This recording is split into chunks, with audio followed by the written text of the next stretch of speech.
All right, we're back once again. So what? Streetwear Bonanza, whatever the name of this thing is called, I don't know yet. We'll figure it out in time. Uh, the same old shit's going on with the website.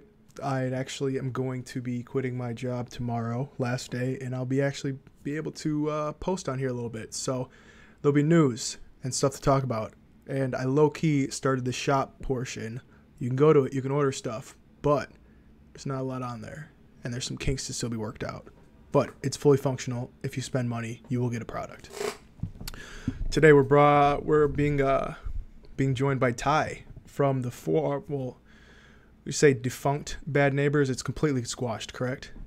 Yeah, I don't really do much on it besides use story now. So Okay, and all right, so I guess we'll start. Just tell us like how you came up with the concept of Bad Neighbors and everything that came along with that from, I guess, start to finish. oh man, that was so long ago. That was like a year and a half ago. Well, I can tell you right now, the name is from I want to say it's MF Doom song. Mm-hmm. It's something like that album, one of them. But I don't know. I just like the idea of like satire. I'm a pretty sarcastic person in general. Yeah. So it was really easy to make, neighborhood watch kind of stuff. I've always been into like skateboarding and BMX and just like, I did graffiti for a bit and stuff like that.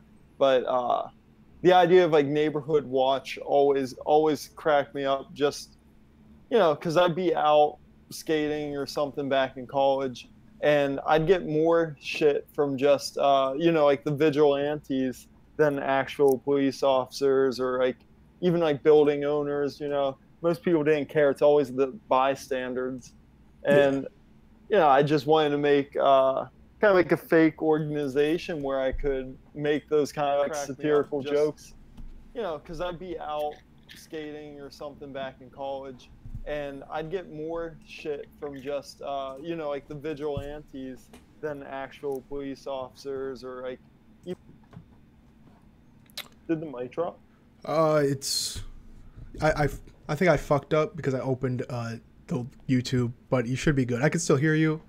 It's good now, I think. Okay. All right, yeah, we're good again. All right. My bad. But yeah, like I was saying, I just I like the fact that I could make like a satirical company and almost phrase it around, being a realistic one. For a while, I was ranking for a lot of like how to start a neighborhood watch kind of stuff on SEO, which was kind of cool. That's really funny, actually. So, someone would look up like how to start a local neighborhood watch, and they would see Bad Neighbors or badneighbo.rs. And they just go into it thinking they're actually going to learn how to save their neighborhood, and it's like, nope, you can buy our shirts and shit.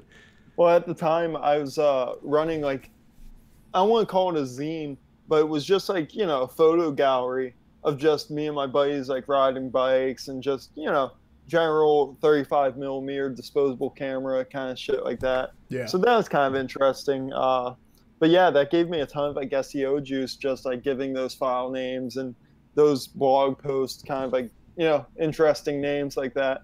Mm-hmm. That's a really good play, especially like, transitioning into a brand. Like you already have organic traffic coming. That a lot of players in the game like really don't, I guess, know about that or even try to do something like that. Like granted, it wasn't exactly keywords that were going to get sales, but yeah, exactly. There's still people. I saw it as like, any views are good views. I was more worried about, so I hosted my main site on a website platform that I get from work just because I'm really knowledgeable with building a site on that. And then I just hosted the shop on Shopify. So like any of the traffic going to that main site didn't really bother me, just because the chances of someone organically going there and clicking like shop was kind of pretty low. Mm-hmm. But it was definitely interesting to see, people coming from all kinds of areas to the site and like some of those tools give you like age ranges. I had like a ton of people who were like, you know, in their 40s, probably disgruntled, you know, angry neighbors looking how to start like a neighborhood watch or something like that. And then they saw my shit. That's really funny. Like just imagining that, you know, he's trying to get these BMX kids off his damn lawn and stumbles upon that. It's like very supportive of the actual sport. No, that's hilarious. Especially I'm a little bit familiar with SEO. I think I know what's going on there. So for me, that's really good humor.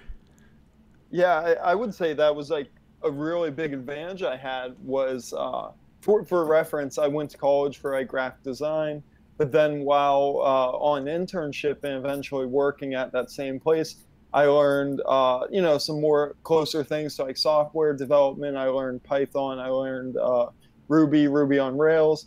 But then I got into more front end stuff, so HTML, CSS.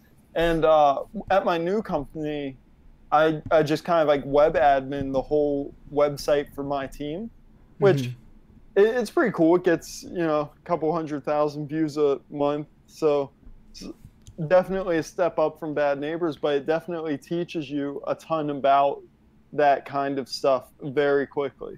Right.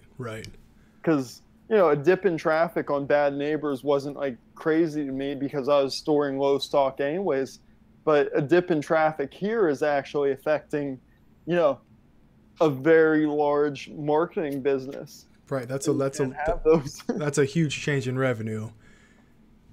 Definitely. No, that's awesome. So what made you want to end Bad Neighbors? Oh man, I feel like I get this question so many times, and it all depends about when people ask me with the answer. I think my original appeal to like leaving Bad Neighbors was that I just stopped having fun with it, you know?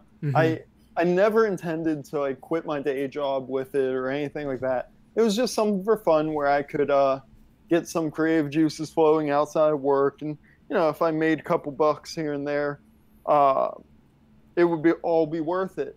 And I don't know, it got to the point where I dropped something, and then, you know, the whole thrill of like taking the site live and stuff that ended on Thursday nights.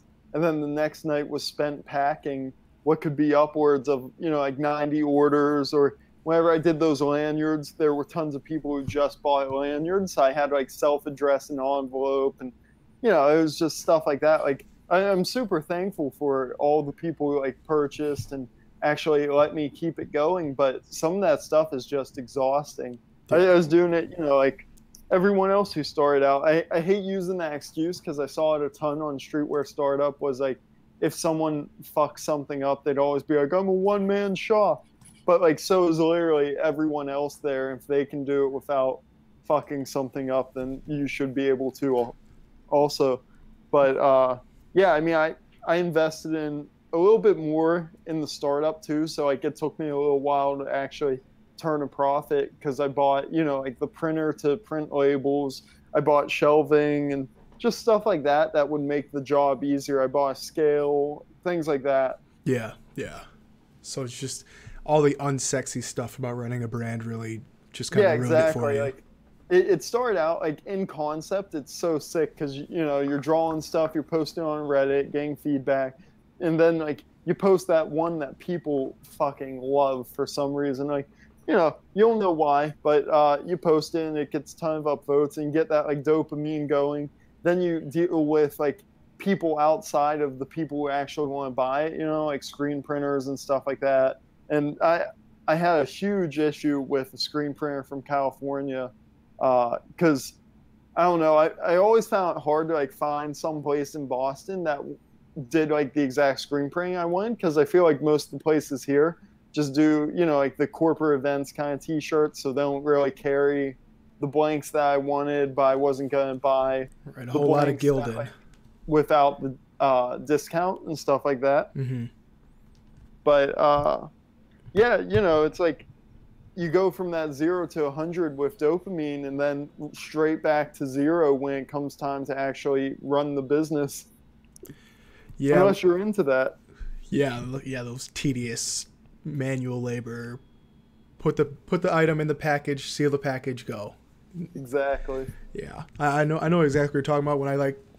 When I released the article, like the big list of brands, like last January, I got a huge amount of traffic. Like, went from getting about like 1,000 visitors a month to like 4,000 to 5,000 from December to January. I was just like, oh my god, like, you know, it's not, I'm not doing, you know, hundreds of thousands, but, you know, quadrupling and 5 timesing my traffic by dropping like one big ass page was just like, oh my gosh. And I kind of got complacent after that, you know what I mean? Definitely. The plateau's the worst. Yeah, I thought I made it. Plateau and it's done. You know? Yeah. It's really hard. You gotta make something super impressive for people to actually like pick back up on it. And that was the issue. Was I was comparing myself to other brands and stuff like that, and I was looking at people like Wesley from Stay Hands and like Dylan from D-Cynical, Zach from Valtor, all of them, how fast they were dropping, even like Tyson from Pauly and Yams from Sleep. Just seeing how fast they were dropping, I was trying to keep up. Mm-hmm. But you know, there's so many different like aspects that go along with that. Like Sleep, he can drop so quickly because he has a really good connection with a screen printer now. That's I think is like a couple blocks from him or something. Yeah. You know. So whenever you have that kind of connection, you can actually like move product pretty quick. Plus, he has the most insane cult following. Yeah. It's so insane, but you know, that's good for him. He did a great job building that brand, and he knows his like exact target audience. Mm-hmm. No, I think that's really hard, like especially for people like, I'm not saying you're a complete beginner or anything like that, but starting out, like comparing yourselves to, you know, not someone, you know, like a Palace, but even somebody in the same community as you, but it's just doing better than you. And I think that's across a lot of industries. Yeah, definitely. You see that and you're like, how come I'm not there yet? And it's like, well, you haven't been doing this for 2-3, you know, a decade or whatever it is. Yeah, I think that was like another driver that kind of like got me a stop, was like, I didn't really like, I don't know, I was never super in the streetwear where I was like, you know, lining up for Supreme or even like buying Palace, you know. Mm-hmm. I just wore clothes that worked. Like I told tons of people this, like after I did the kind of like identity change, you know, like I wear like cargos and stuff like that, like BDU pants, hardcore band t-shirts, stuff like that. Yeah. But that was what was in at the time, you know. That was around time like FTP dropped the Def Tour shirt and just stuff like that, where that kind of like culture was actually getting like vultured pretty bad. Like like people were making like knockoff punk shirts, and like even though that's not like, I don't know, it's not like punk, it's still pretty sick to see, you know, someone who does like I look at like New York hardcore as an awesome style. They have this like super interesting, like characterized but like graffiti-esque style to all their like hardcore shirts, like Backtrack, Madball, bands like that. And it was super interesting to see that like thriving outside of just this like hardcore scene. And I've seen that even in like people I went to like high school with, thinking about that's like, you know, 6 years ago, maybe even more now, 8. Close to it, where, you know, I was made fun of for liking heavy metal or like punk rock or, you know, like beat down, stuff like that. But then there's like people now, those same kids who hated me for it because I didn't want to listen to like fucking 2 Chainz or something. Yeah. You know, they're now into it. So it's just interesting to see how that kind of stuff is moving with society. Yeah, it really is interesting to see, especially that point you brought up about how the same people that were basically knocking it, you know, half a decade ago are now fucking with it. Like, and you know, you can't really blame them. People change or whatever, stuff comes into style and is trending and everything like that. But it's still like, you know, you kind of want to call them out on the bullshit. Oh, definitely. But also, it's like hey, if you enjoy the music, that's, that's good, because then that band will stick around longer. I had a bunch of like my favorite bands, break up over the years. So I can't like see, like Expire is one of my all-time favorite bands, and they broke up a couple summers ago, and I can't see them again. They were like the first person I saw live, and basically the last. No, yeah. Like we were talking about this. We were talking like, what was it on LinkedIn? I think. Yeah, something like that. You hit me up on LinkedIn, and I was Yeah. like, oh shit, this is official. Well, no, because I was gonna move out to Boston. Yeah. And then I got this job here in New York, and I was like, I mean, same company. I'm sure if you're from Boston, I mean, you're around advertising agencies a little bit, correct? I mean, not so much anymore, but I know. Okay. If it's the same company, I know who you're talking about. Yeah. Basically, I guess I think it is like the big one in Boston. Yeah. Yeah. So yeah, I got that job out here, and how was Boston? Let's talk about Boston. Oh man, I am so sick of Boston weather right now. So keep in mind I live, 15 blocks from work or whatever. I haven't been biking because the weather forecast keeps saying it's gonna like pour all day. And the past 3 days, I went to work, walked, got all sweaty and shit, and nothing happened. Yeah, no, that was the same out here. It was 60% chance of rain today, and we're sitting out on the patio. Just around 80 yesterday, and nothing happened. Yeah, blue skies, a few clouds, no big deal. Like, I want it to rain. Right now it looks like it's about to storm, but oh well. I hope tomorrow's the day, because I'm sick of this humidity. Not Friday. Friday afternoon. Yeah. No, I'm leaving this area. I'm flying out next Thursday. That's sick. Yeah, going to Kansas City. I got a friend down there, so. Yeah. That'll be awesome. I've never been down to Kansas. No? Yeah, that's kind of one of those flyover states for me. Dude, it really is. It really is, but I don't know. They got good barbecue. I feel it. Yeah. Yeah, I'm from the South. I get that. Where from? Nashville. I was born. Oh, fair enough. I drove through Nashville once, twice, 3 times. Yeah, Nashville actually, like, I remember seeing this. It was probably on one of those fucking, like, Facebook share posts. But I remember seeing something about, like, Nashville and, like, other towns that play, like, specific country music have, like, the highest suicide rates. Which just, like, made me laugh. But, it's kind of fucked up. Well, if all I could listen to was country music, I'd probably off myself, too. Yeah, that's what I'm saying. Like, I'm from there. I'm not even for it. No, there's a time and place for country, and it's not all the time, and it's really very few places. Like, unless you're at a rodeo or something. Yeah, but I've ended up at a couple like Western style bars down in Fenway a couple times. Yeah. I forget the name of it, but we went to see the Sox and stuff like that. And then we ended up at this one place that was playing fucking like Sweet Caroline. Oh, people get into that shit. Well, it's like all white people get into that. Like, it doesn't matter. You can try act cool, but damn well you're gonna yell that like ba ba ba. Oh, for sure. Well, I'm from South Dakota, which is like, it's like I don't even know how to describe it. It's like doesn't really have its own kind of. It's a lot of cowboys, but more like farmers. Like, so yeah, Sweet Caroline comes on, and all the belt buckles come out and play. Oh man. Oh shit. No, I don't know. So, how long did you stay in Tennessee? Like, I lived there for a good, like 6-7 years when I was growing up. Then I ended up moving to Pennsylvania to live with like grandparents and stuff. Oh, okay.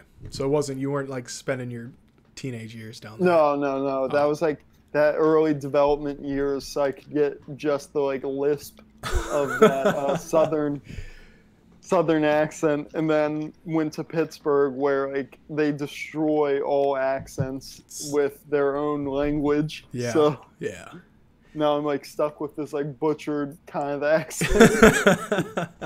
It's like not enough twang to be like southern. And Yeah, exactly. so this new zine you're doing, what's going on with that? I don't know if like is that. Can we talk about that? I don't know. Yeah, I mean, I don't know how far like the, I guess, fans of Bad Neighbors will like touch into that, but yeah, let's talk about it. Is it okay? I saw a picture. I think it was on the Sleep story, Instagram story, and it was like football something, football player zine or what is it? Yeah, so it's called Touchdown Boy. Touchdown Boy. But it's going to be kind of like street BMX, 35 millimeter disposable camera, kind of stuff like that. Mm-hmm. You know, the Touchdown Boy plays into the irony of like wall sports, you know. Yeah. No, I hear you. I was watching. What the fuck was I watching? I was watching something, and basically it was a skateboarder talking about how like BMX and skateboarding are sports, but they like knock like jocks, even though you're out there riding BMX or you're skateboarding all day. You're exercising for 12 hours. Yeah, so I think it's like a little different where it's like if you're in X Games and you're doing like X Games tricks, yeah, that's definitely a sport, and anyone who says otherwise is fucking weird. But no, I think there's certain styles of BMX where it's like if you want to call it a sport to like feel good about yourself, go ahead. Mm-hmm. But like the style that I ride, I wouldn't say it's a sport. I'd say it's a sport because it's easier than telling like a bunch of people who don't live that kind of lifestyle. Like I skated for 10 years, I rode BMX for going on 3. Where I could say like I ride bikes to buddies who either skate or BMX and they understand that's BMX. But if I said that to someone at work, they'd think I'm talking about like Velodrome or something like that. So I don't know. I don't really care if it's classified as a sport. Like I'm glad it's getting more recognition. It might be in Olympics, kind of stuff like that. Mm-hmm. But that's just to advance it, Right. So how do you feel about like No Jumper and what they've done for the sport? Because I don't know dick about BMX. Oof. Period. Like, sorry, but I don't know anything about BMX bikes, riding, tricks. It's just I've never seen it before. With No Jumper, the one that's more focused around BMX is definitely the Come Up, which was like Adam 22's original blog. Mm-hmm. I think he did great things for BMX, but I also don't really agree with him sometimes, so I can't really like back him. But he's one of those things where it's like I don't know him as a person. I don't know his like reasoning on anything.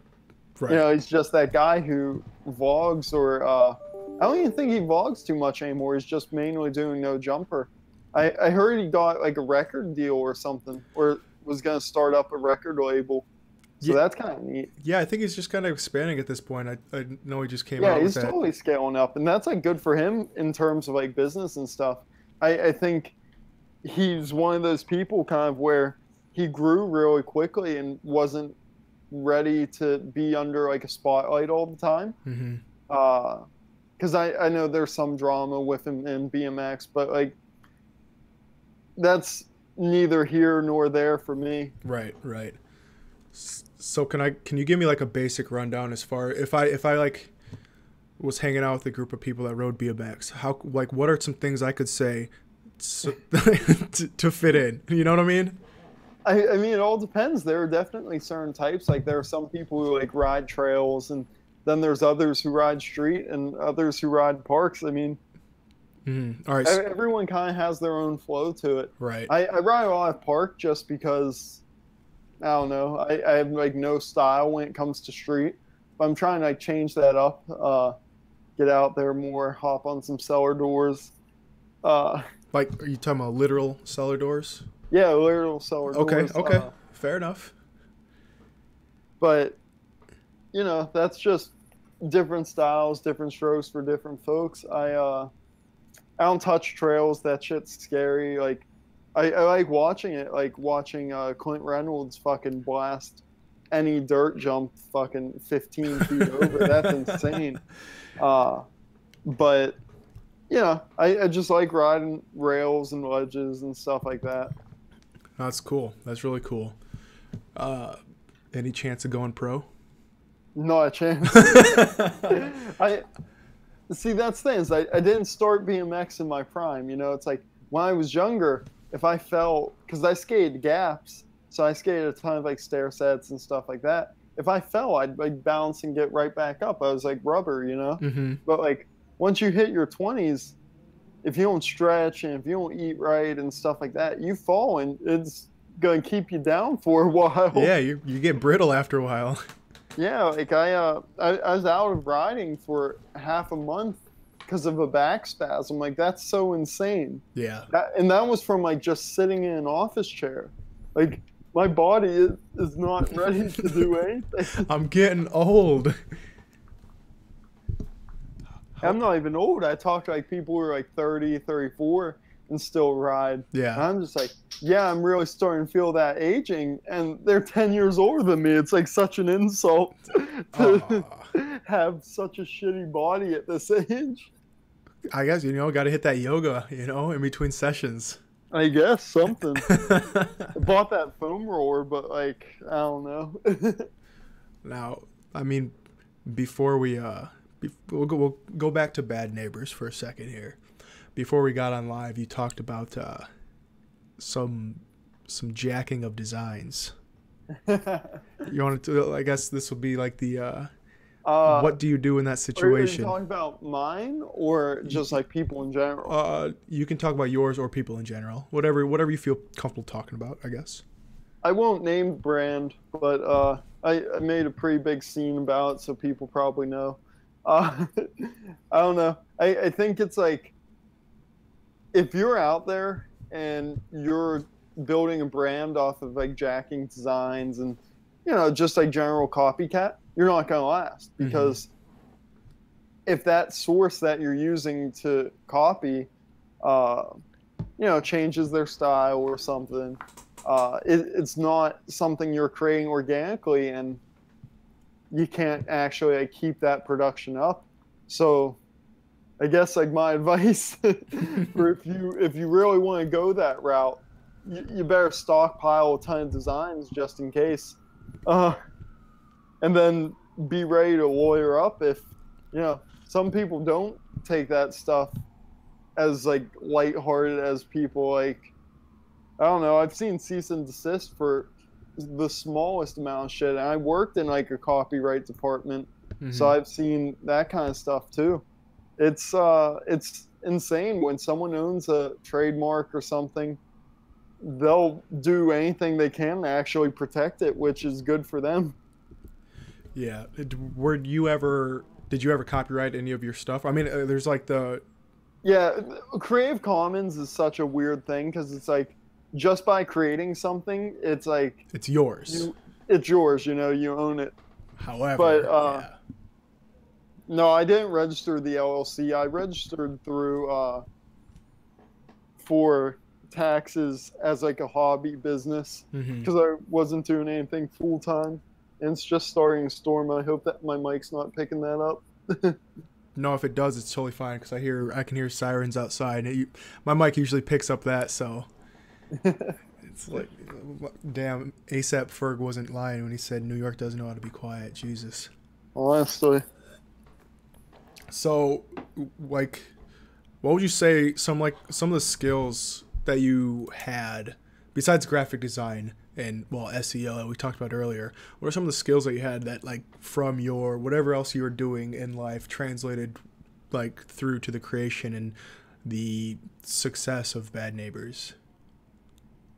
I want to say it's like a lot of just like illustration. That's kind of like the skill that really shined because whenever I started doing stuff that was less illustrated, didn't want to sell as well. So, I mean, it makes sense. But yeah, I mean, I've been doing some sort of graphic design stuff since I was 16. Keep in mind, I'm like 24 now. That's over 8 years of working, somewhat professionally in it. And I've built other people's brands. I've built that brand and stuff like that. I think like just getting a solid grasp on how like that brand building in general, you know, you can make everything so easily for you by just having like a branding kit, you know, like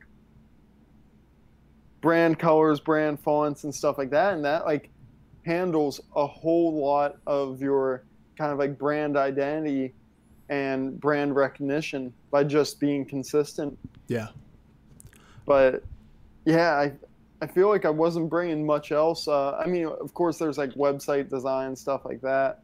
But even that, my websites weren't like optimized in any way to like get conversions. I wasn't running things like Hotjar on it. I wasn't running any script to like see where people are clicking. I just like, oh, you know, I just home, shop, info, contact, you know? Yeah.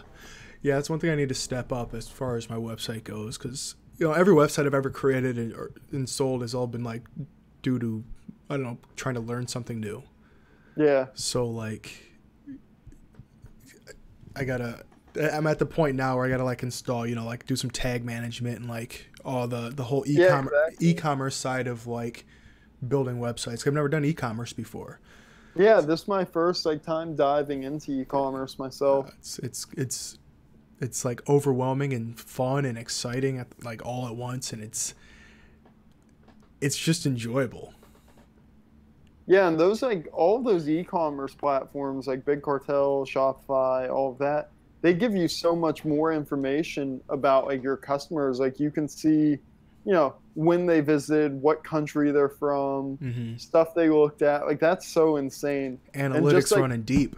Yeah, if you have analytics, you literally have a cheat code to optimizing your website. You just can't be lazy. Yeah. I know exactly what you're talking about. You heard it here first, folks. Keep your brand consistent. Keep your branding consistent, and check your analytics. That's how you win. That's it. And and have 8 years of design experience. That's like a small fine print, you know. You got to have a plan of some sort. If you don't, I mean, do you really? I mean, okay, do you really need a plan overall? Can you just go with it, you know? I don't know. I'm one of those people who like to like plan things out. So I definitely made a plan. But when you do that, you kind of like box yourself out from creativity. Like whenever I started Bad Neighbors, that was back when everything was like pink and blue. You know, I wanted those to be brand colors, and that's why I stuck with. But then like, yeah, if someone bought a red and white shirt already, they weren't going to buy another, you know? Yeah. Or, I mean, they might, but it's like you weren't offering anything different besides like a design, which is where it goes back to like the whole selling point was the design. Right, yeah. So, have a plan or don't have a plan. I think it's up to you, you know? Like, if you can have a plan, but like can actively modify it to fit what you're trying to do, I'd say start that plan. Like get a small business plan out. I think if anything, you have to like figure out your buyer persona. You know, like exactly who are you trying to market to, because that's going to really drive a ton of your design and everything, and even like how you market it and where you market it.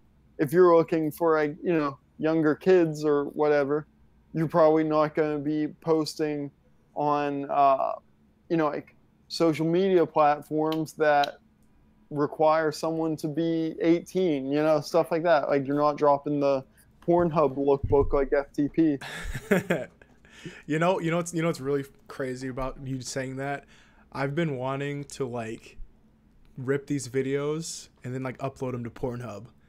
And I don't know why. And I want like once I start getting like consistent viewers, I want to like go on one of those like webcam sites and just do the stream on one of those sites just to fuck with them. Like not the fans, but the people, on the site. And it's like, who's this guy running his mouth about streetwear on the front page of chatterbait.com? Like, oh man, that'd be so funny. That's like one of my goals with this shit. I feel like the general like age group of streetwear startup too is like somewhere between 15 and 17. Mm-hmm. So you might block out a ton of them. Well, we're gonna have to have them click. Have I to am over include, 18. Yeah, you're gonna have to include a disclaimer of how like clear your browsing history. Right. Oh yeah. Hey, this is how you use incognito mode. Yeah, Command Shift N. Yeah, you got that. Oh yeah. My guy, I know you use a computer a lot because you know shortcuts. Control Shift T. Reopen that tab, baby. I mean Command though, because of Mac. Oh, fair enough. Fair enough. I can't even argue like why I like Macs. No. I don't think I've ever like consistently used any Mac. I mean, I had an iPod Touch back in 2011, but that was, an iPod Touch. That was before. Yeah. That was before I had an Android phone. So. I mean Macs themselves, like I'll be the first one to say it. They're not performance machines. If you want something that's like going to perform really well, build a PC all day. But if you're like me and just like really nice interfaces that you're used to, I've been working on Macs for 10 years. Yeah. So yeah, it's a familiarity thing, and it's just easier. Yeah, it's you're gonna have to shovel out some money for them. Like I can tell you right now, first thing I bought when I moved to Boston because I was finishing up a freelance gig was an iMac 4K Pro, whatever that is. It's like 27-inch screen. That was 2 years ago and it's already obsolete. So it's like, yeah, definitely like nowadays, especially with how fast technology moves. I guess in your case, yeah, Mac makes sense for familiarity and everything like that. But if you're trying to go for performance, building a PC, because then when 16 gigs of RAM isn't enough, you can jump it up to 32 or whatever the case is. Yeah, exactly. And you can install Mac OS on a quote unquote PC rig. So I don't condone that because I hear Hackintoshes are kind of illegal. Real? What? Really? Someone told me it is. Yeah, I don't know if that's true. That's just through the grapevine. But I hear like when Apple updates, you can't. Your like whole PC could be broken until you fix the update, which I don't know. It just reminds me of back in college when people would download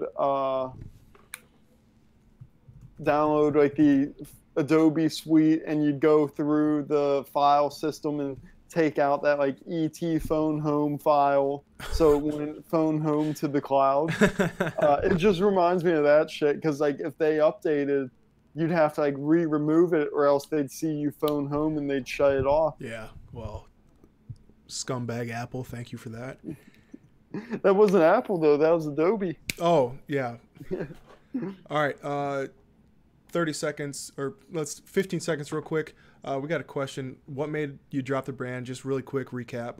Somebody just joined. Recap, the excuse I make changes every time, but I think deep down inside it was just because it became more of a job and wasn't having fun with some of the orders and like order fulfillment and just like owning the brand in general.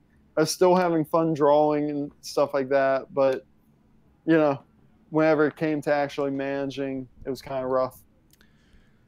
All right, there you go. Matt, I don't know how to pronounce your name. I'm sorry, man. Matej? Matej? Sorry. All right. So, okay, like you freelancing, that was all through like graphic design work, or when you moved to Boston, or websites? Some was graphic design. It all depends, Mm-hmm. I did a couple like illustrations for a couple people, like punk zines for a bit. But then I've also done like, I did a website for this like robotics startup out in Pittsburgh and, stuff like that. Wasn't anything like too crazy, but it was enough to buy an iMac. Right. Well, hey. Oh, matey. Okay. Yeah. No. Yeah. I would not have guessed that. No, that's a language I will never understand. Let me just display my ignorance right there. Well, shit. I mean, straight white male, people already assume I'm ignorant. So I get it, you know. I totally understand it. I don't look. No response. All right, he understands. He understands completely. Brandon really in pain in the ass to do some stuff. Well, matey, if you have any questions, feel free to ask, man. I mean, we're kind of just cutting it up at this point, which is the name of the show, FYI. A plug. Don't forget to subscribe. Smash that like button. Face reveal at 10K. Huh? Face reveal at 10K. Yeah, yours. Oh shit, you're on here too. Oh man, this is not going to translate well when it goes to the podcast form. I feel almost like we have to like describe the entire scene. Yeah, it's kind of. Oh man, honestly like doing this. This is not a traditional like way to do a podcast at all, or a live stream or anything like that. But it's kind of exciting because maybe I'll forge the way for some new shit, you know? You got any advice for guys starting a new brand? Really play into your strong suits. You know, if you're a good designer, you should be putting out really well-designed things. If you're a good web developer, have a good website. If you're good at just like general business and management, have that good like system where, you know, you have all the spreadsheets and stuff. So come tax time, you don't pull a me and do your taxes so well that the IRS asks you to do it twice. Jeez. Yeah, invest in TurboTax, you know, it's like $90. Well, you could do it for free, I think, but like for freelance stuff, you have to pay 40. Mm-hmm. But for like 90, you can like talk to an actual CPA and just explain it. That's definitely the move, I would say. If I had redo it, TurboTax $90 plan. That's the truth. Pay your taxes. I mean, yeah, or just take it to a guy, you know. Yeah. That's like the other option. Keep all your receipts if you want to itemize anything or write anything off. I mean, you gotta. And go ahead. No, I was just saying you gotta get some like basic business knowledge under your belt if you're like really want to be serious with this shit. And I found out while doing my taxes with that like CPA that I was provided that if you have like a room in your house that is dedicated to just doing that brand or whatever, you can like write off everything. Oh, she was telling me like, she's like, yeah, write off pens if you bought them, you know, notebooks, stuff like that. She told me like write off a light bulb. It sounds silly, but it like all these items that are just added on to the I can't think of, you know, just like costs that you don't expect. You know? And they add up, like, and you go from paying $500 to paying $120 in taxes because, well, you spent all this money. So yeah, I don't know. I feel like that's where like brands get you, right? Or not like brands, but like owning a brand is all the small stuff you didn't anticipate if you don't already have it. So like, you know, you look up the price of like a Dino label printer or something like that, a Zebra LP 2422 or something. You find it on eBay used for like $90. You get it, but then it only comes with like one roll of labels, so you have to buy more labels, and they're like $8 a roll and stuff like that. Poly mailers, those are actually cheap though. I think like you get 100 for like $10. But yeah, that's the other thing. Work all of that into your cost too, because if you're not like working the price of like stuff you give away, like stickers or anything like that, into the price, you're gonna lose money pretty quick when someone orders something that's like extremely heavy, like 4 shirts or something, and your shipping doesn't like cover it. I think it's like a known thing too. Like $5 shipping in the U.S. will net you like $1. That's just like how it works.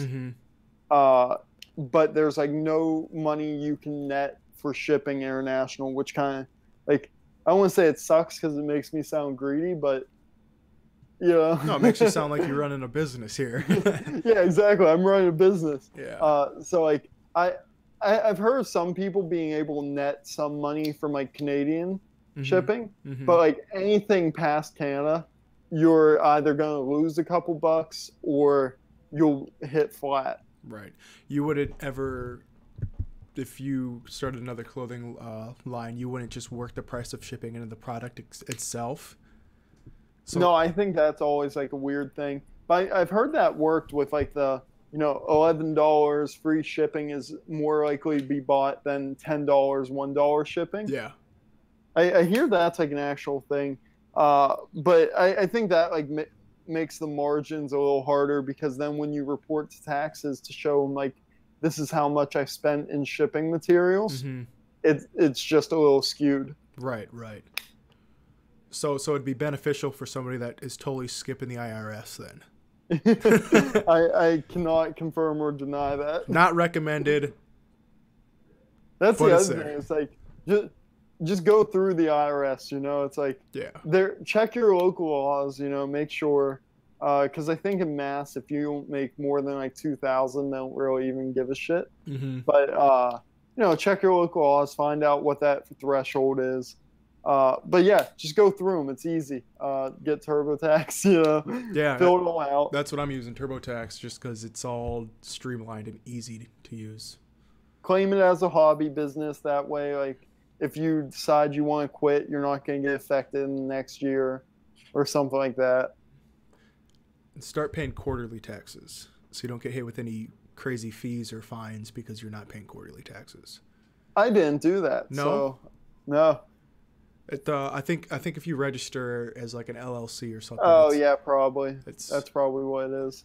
Yeah, that's the thing though. Is like you can run your business as like a big cartel shop, Shopify shop, without an LLC for like a while. Mm-hmm. The LLC just protects you if like, say you sell.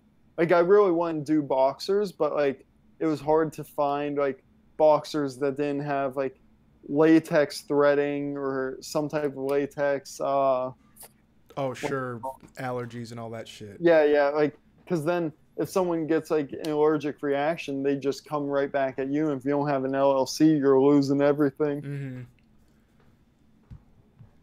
Shit, I was gonna say something, I totally blanked. I guess it wasn't important. Fuck. No, what did he say? He says, Matey says he'll check how it goes. He'll start the business stuff after he starts selling. Yeah, I mean that's the fair way to do it because there's no use in like buying an LLC if you have no market. Oh yeah.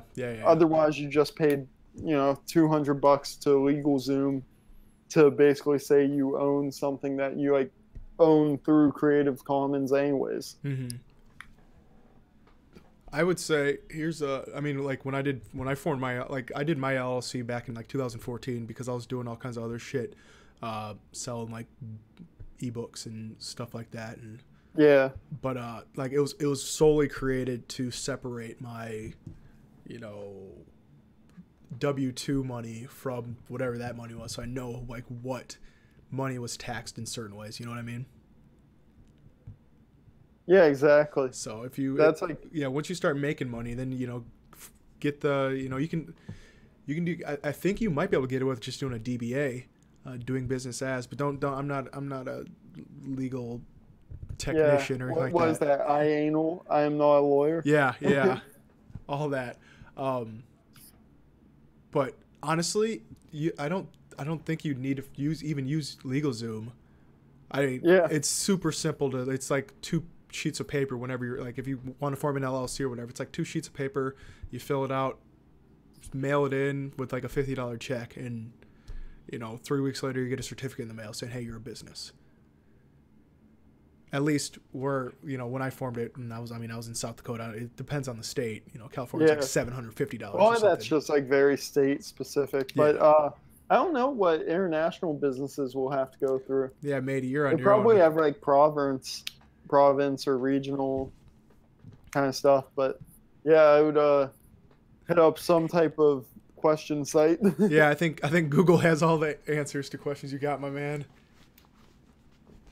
Cause that's the other thing too, is like I feel like people have lost like the art of Googling. You know, like I used to always think it's like, you know, you just Google your question. But there's so much more you can do to actually like figure out a better answer, like get to a better site with a better answer. Because keep in mind, like SEO plays a huge amount. So the site that pays the most, the site that like gets the most traffic is going to be popping up on top. Yeah. I hear they fixed that though somewhat, where they're like really looking into the content now. But Yep. Yeah, they're yeah, it's more and also user experience when they get on the site. So it's less. I don't know. I'm not that deep into SEO. You know, I've never intentionally built a backlink or anything like that. yeah, But I think I've been like I follow a couple subreddits and shit like that, and like, I think it is more user experience based, content based than backlinks and well more backlinks. yeah, definitely. But I don't know. I think like all of that stuff, you know, you just have to experience it. Mm-hmm. Keep in mind too, like if you're starting a brand and you're not moving like, you know, tens, not even like 10,000, but like, you know, if you're not moving more than 1,000 product, yeah, I'm gonna say like every 6 months, maybe, you're not really gonna get watched too hard. But once you start going through like some custom stuff, that's when you kind of want to be prepared at least, you know? Yeah. Well, I think, yeah, like once you're looking at, like, once you start thinking about going full time with whatever brand you have or whatever, then it's time to start looking at the legal stuff. Yeah, that's that stuff too. It's like you're better off just paying up front a lawyer to kind of set it all up for you. Yeah. Because then if they mess up, you know, you got that liability on them. Right. But this is all this is all unsolicited, not even advice. This is just banter between two people. So Yeah, we just need like a big pop up. You know, I'm not a lawyer. Let's see.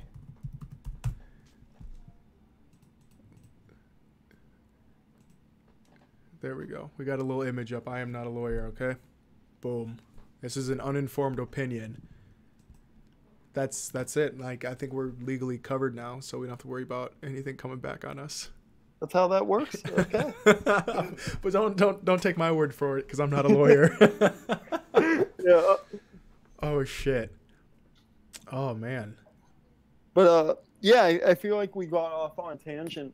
I think I was talking about Touchdown Boy because we like, dropped into like sports and then something like that. Yeah, that's usually how these go. Like the last two were basically started off talking about branding or brands, and then it just went to girls and more girl talk and shit like that. So yeah, no, let's talk about the new zine.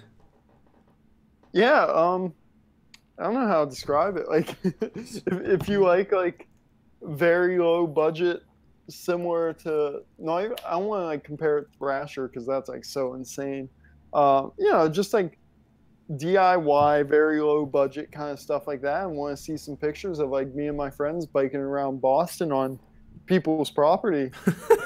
You know, like that's that best stuff to ride. You sound like a damn outlaw.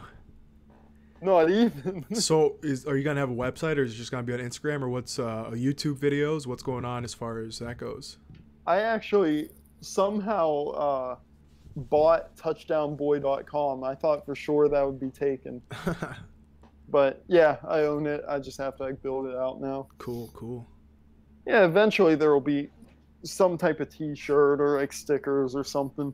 But right now I'm just focused on like building it a bit. Mm-hmm. You know, because it's like BMX is a weird thing where like there are so many accounts like you know, I'm just gonna name a few like 540 Kush and like Team Weed that just like make fun of stuff. B Cave does it. So it's like I don't want to be in the spotlight from them because I'm doing something to get the brand like bigger. You know, it's like I just don't want to be a laughing stock. So I'm just like, you know, taking my time, having fun, making good connections. Like I'm really into this one zine called Bad Ventures, Adventures with a B, that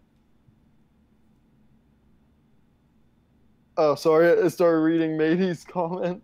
I read that also, and I was like, I was gonna wait till you're done before getting into that, but what do you say, I'm really into like Bad Bad Ventures? Ventures, and that's like some sick street riding. I can't really tell where they're based because I know one of the members is from I think like Minnesota, but I think a couple of them were from UK maybe, or at least one of their like sponsors, the Make, is from the UK, but something like that. But they're sick to look at. They put out an edit for one of their members was sick, and I just like watching that stuff. There's a group in Boston called 90 East, and like I'm acquaintances with a couple of them. I ride with a few of them on occasion, and just like seeing that community is so much different than like the community you'd see at like trails or the community you'd see at like a skate park. Yeah. Bad Ventures Zine. I'm on the. I think this is the right website. Yeah, badventureszine.com or something. Yeah, I'm gonna have to check it out later. Do you want to answer Matey's question first, or? Wait, what are you guys even doing in life? Who am I watching? So I'm Ty. I'm the creator of Bad Neighbors that I closed back in March-ish. I don't know. What am I doing in life? Oh, man. What a question. That's tough, yeah. I feel like I'm on Tinder, It's like, wait, what do you do? I don't know. Like, I'm either at work or I'm riding my bike. I'm just trying to have fun. Yeah. So, well, I'm Justin. I run sowhat.com. Basically, I write articles or have people write about different underground streetwear brands. And as you can see right here, just all the different brands. And I started this just to, I don't know, talk to the people I've been writing about for the last year. Tomorrow is my last day working for the man, hopefully, forever. I'm going to move out of New York City and go to Kansas City and work on... Did you just moved to New York? Yeah, I just moved to New York in May. I got here and I'm like, you know what? This like corporate environment is just not enjoyable for me. That's one of those things that I can't get into is like corporate environments that require corporate dress code. Like, I have a corporate environment, but they don't really care how I dress because I don't talk to customers and I get my stuff done, so it doesn't matter how I dress. Right. It's not even the dress code; it's just like office politics and stuff like that. Yeah, I feel that. And it's an advertising agency, so it's not like serious, but it's just like so, I don't know, and the job's not enjoyable. Damn media buying. It's just it's not creative at all, and I need a creative outlook. So yeah, definitely, I feel that completely. Yeah. So yeah, I started this like last June, and now I'm last day tomorrow. Moving to Kansas City next Thursday, and I'm going to be doing this for at least the next 3 months full time until I run out of money, and then I'll see what happens after that. So that's what. Gotta get that ad revenue, dude. Honestly, I do not want. Well, okay, if I put ads on here, I don't want it to be like, AdSense or whatever media.net shit. Like I'd rather have a brand pay, like even if it's not a lesser known streetwear brand, even if it's something like Nike's wants to put their shit on here. I'm like, all right, like that kind of fits the bill. People are coming to the website are familiar with that, and like that fits the whole. Well, I feel like that's the point of AdSense is they'll start. Yeah. They see what you talk about, they see your content, then they'll get ads for that kind of stuff. Right. Specifically, because like if you're a small YouTube channel or something, Nike's not gonna like approach you directly. I'm not like slamming you at all. No. I understand completely. Yeah. They're not going to approach you directly, but they'll put an ad up and say, hey, YouTube, if someone's doing something about running or athletics, drop this ad here. And that's how you can get those kind of like placements. Right. It's like, I don't really want to monetize the YouTube channel. No, I feel that. Because I feel like YouTube like is such a like hellscape right now. yeah, like that adpocalypse, what like sometime last year, it's just like everybody Just was like up the in drama arms. too. Yeah, so I don't want to monetize that. Like at the beginning when I first started the website, I was doing like paid posts, but somebody really fucked up my SEO because they bought a whole bunch of like shitty Fiverr backlinks and just like Oh, it okay. totally like tanked my organic listings. Like, and they're all like they bought backlinks like off Fiverr, pointed to his one article, so it's like that like no homie. Yeah, that So shit. yeah, And that's like one of those things you're just blogging about people and they're gonna like destroy your own brand or right, and destroy your they're livelihood. yeah they're in an attempt to like game the system and like boost his shit. He really just ruined everybody's shit. Is Hellwave you, matey?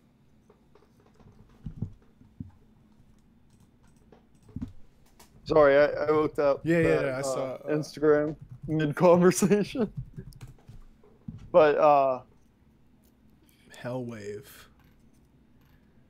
yeah, that's like the other thing is like people will try to cheap out on stuff like buying followers and things like that. I've seen that from like startups, and it's like, you know, It's it totally looks see through. it looks good, but like it's very obvious when you get 10 likes on a picture but have 1K follows. Yeah, it's totally obvious when something like that happens, and And then when Instagram like nukes all of the like fake accounts every couple months, you lose like 400 followers, and it's like it's like that what's the hurts point? like your own like analytics. Yeah, especially and then you have like, oh yeah, you got all those followers and all everything, you get 10 likes and I don't know. It doesn't make sense. Like I know it's like the easy way out, and everybody like tries to take shortcuts, but it just really doesn't make much sense at all to me. Yeah, and it's like I don't know. One of the things with like owning the brand was like, you know, the shortcuts and everything.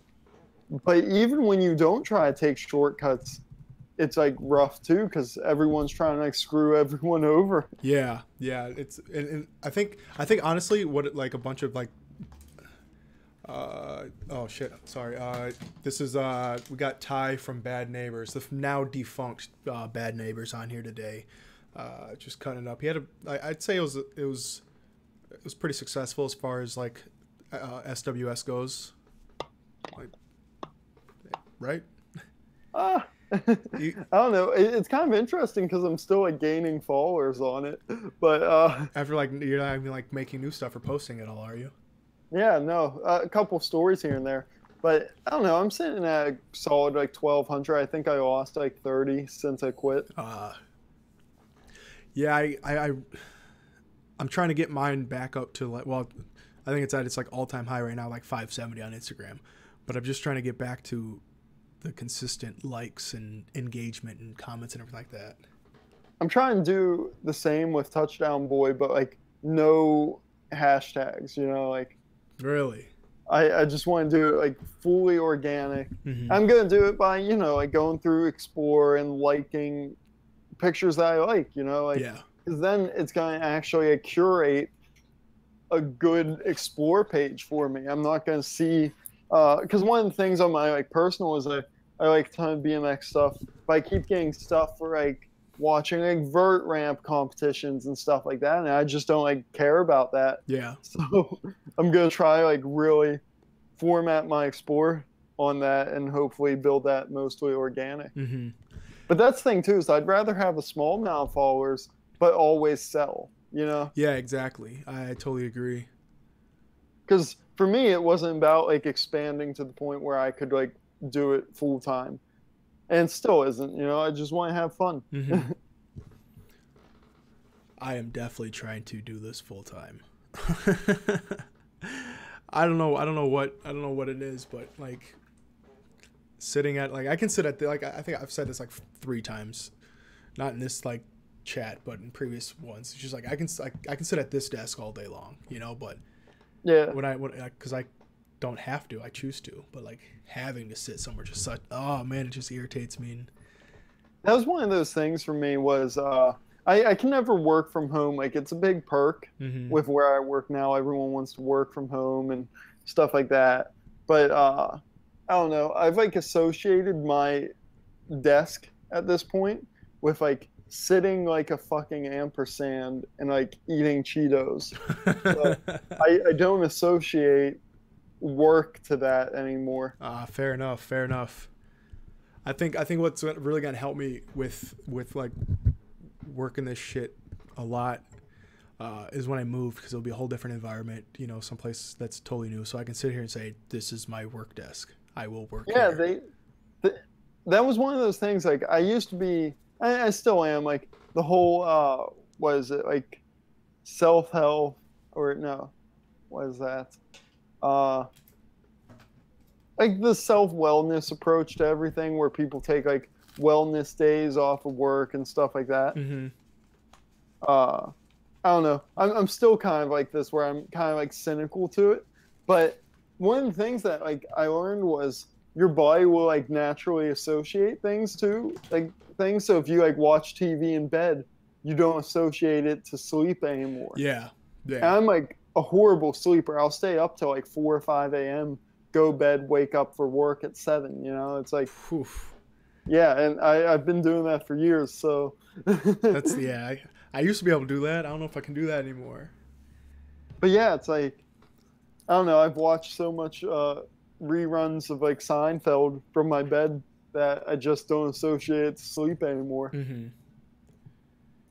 Yeah, that's one thing. Like, I guess ever since I was 18, I've always had like a desk and computer in my room. So yeah, it's always been like, well, that's the whatever. So now I like when I do get out here, I can actually have a whole other space dedicated to this is where you work from 8 in the morning to 8 at night, or whatever it is, you know.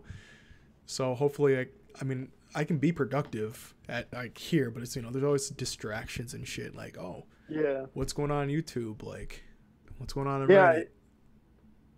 Like you probably can't do it on your end, but like whenever I have to like really buckle down, do something, I like turn my internet off.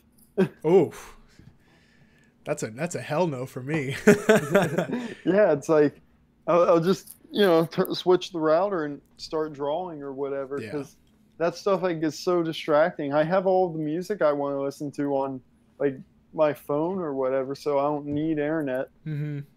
But yeah, it's that's one of those ones that's like, it's so easy to fall into that YouTube hole.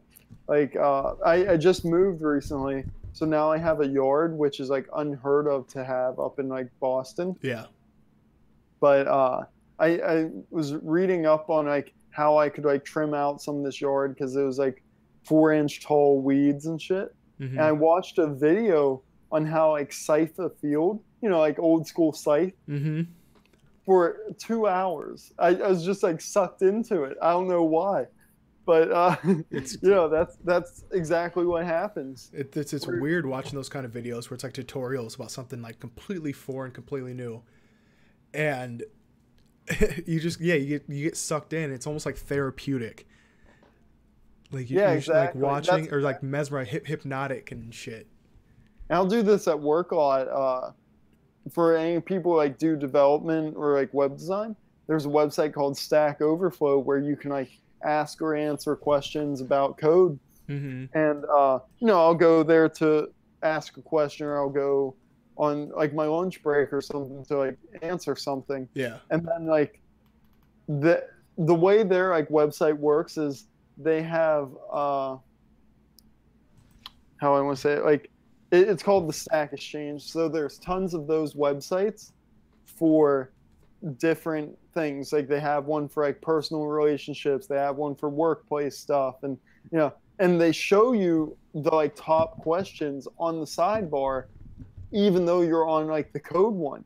So I like start looking at the code, something about like jQuery or JavaScript, you know, and then I'll devolve into like, I see something that looks weird, so I click it and I find out, oh, it's on like the Dungeons and Dragons. And then like, okay, next, I see something about like personal relationships, and I'm just like, I love that kind of shit because I'm one of those people who's like, yeah, I'll give you my advice even though you don't want it, Yeah.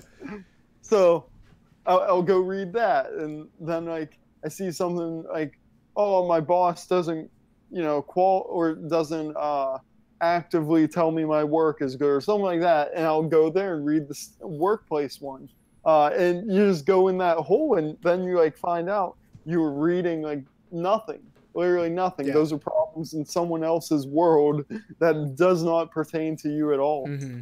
I'm the same exact way with Quora, however you Oh pronounce yeah, it. that's another one. It's basically the same thing. Yeah. Just deep dive and let's see. Oh, what's next? It's like, oh my gosh, hour and a half later, you're like, what was my first question again?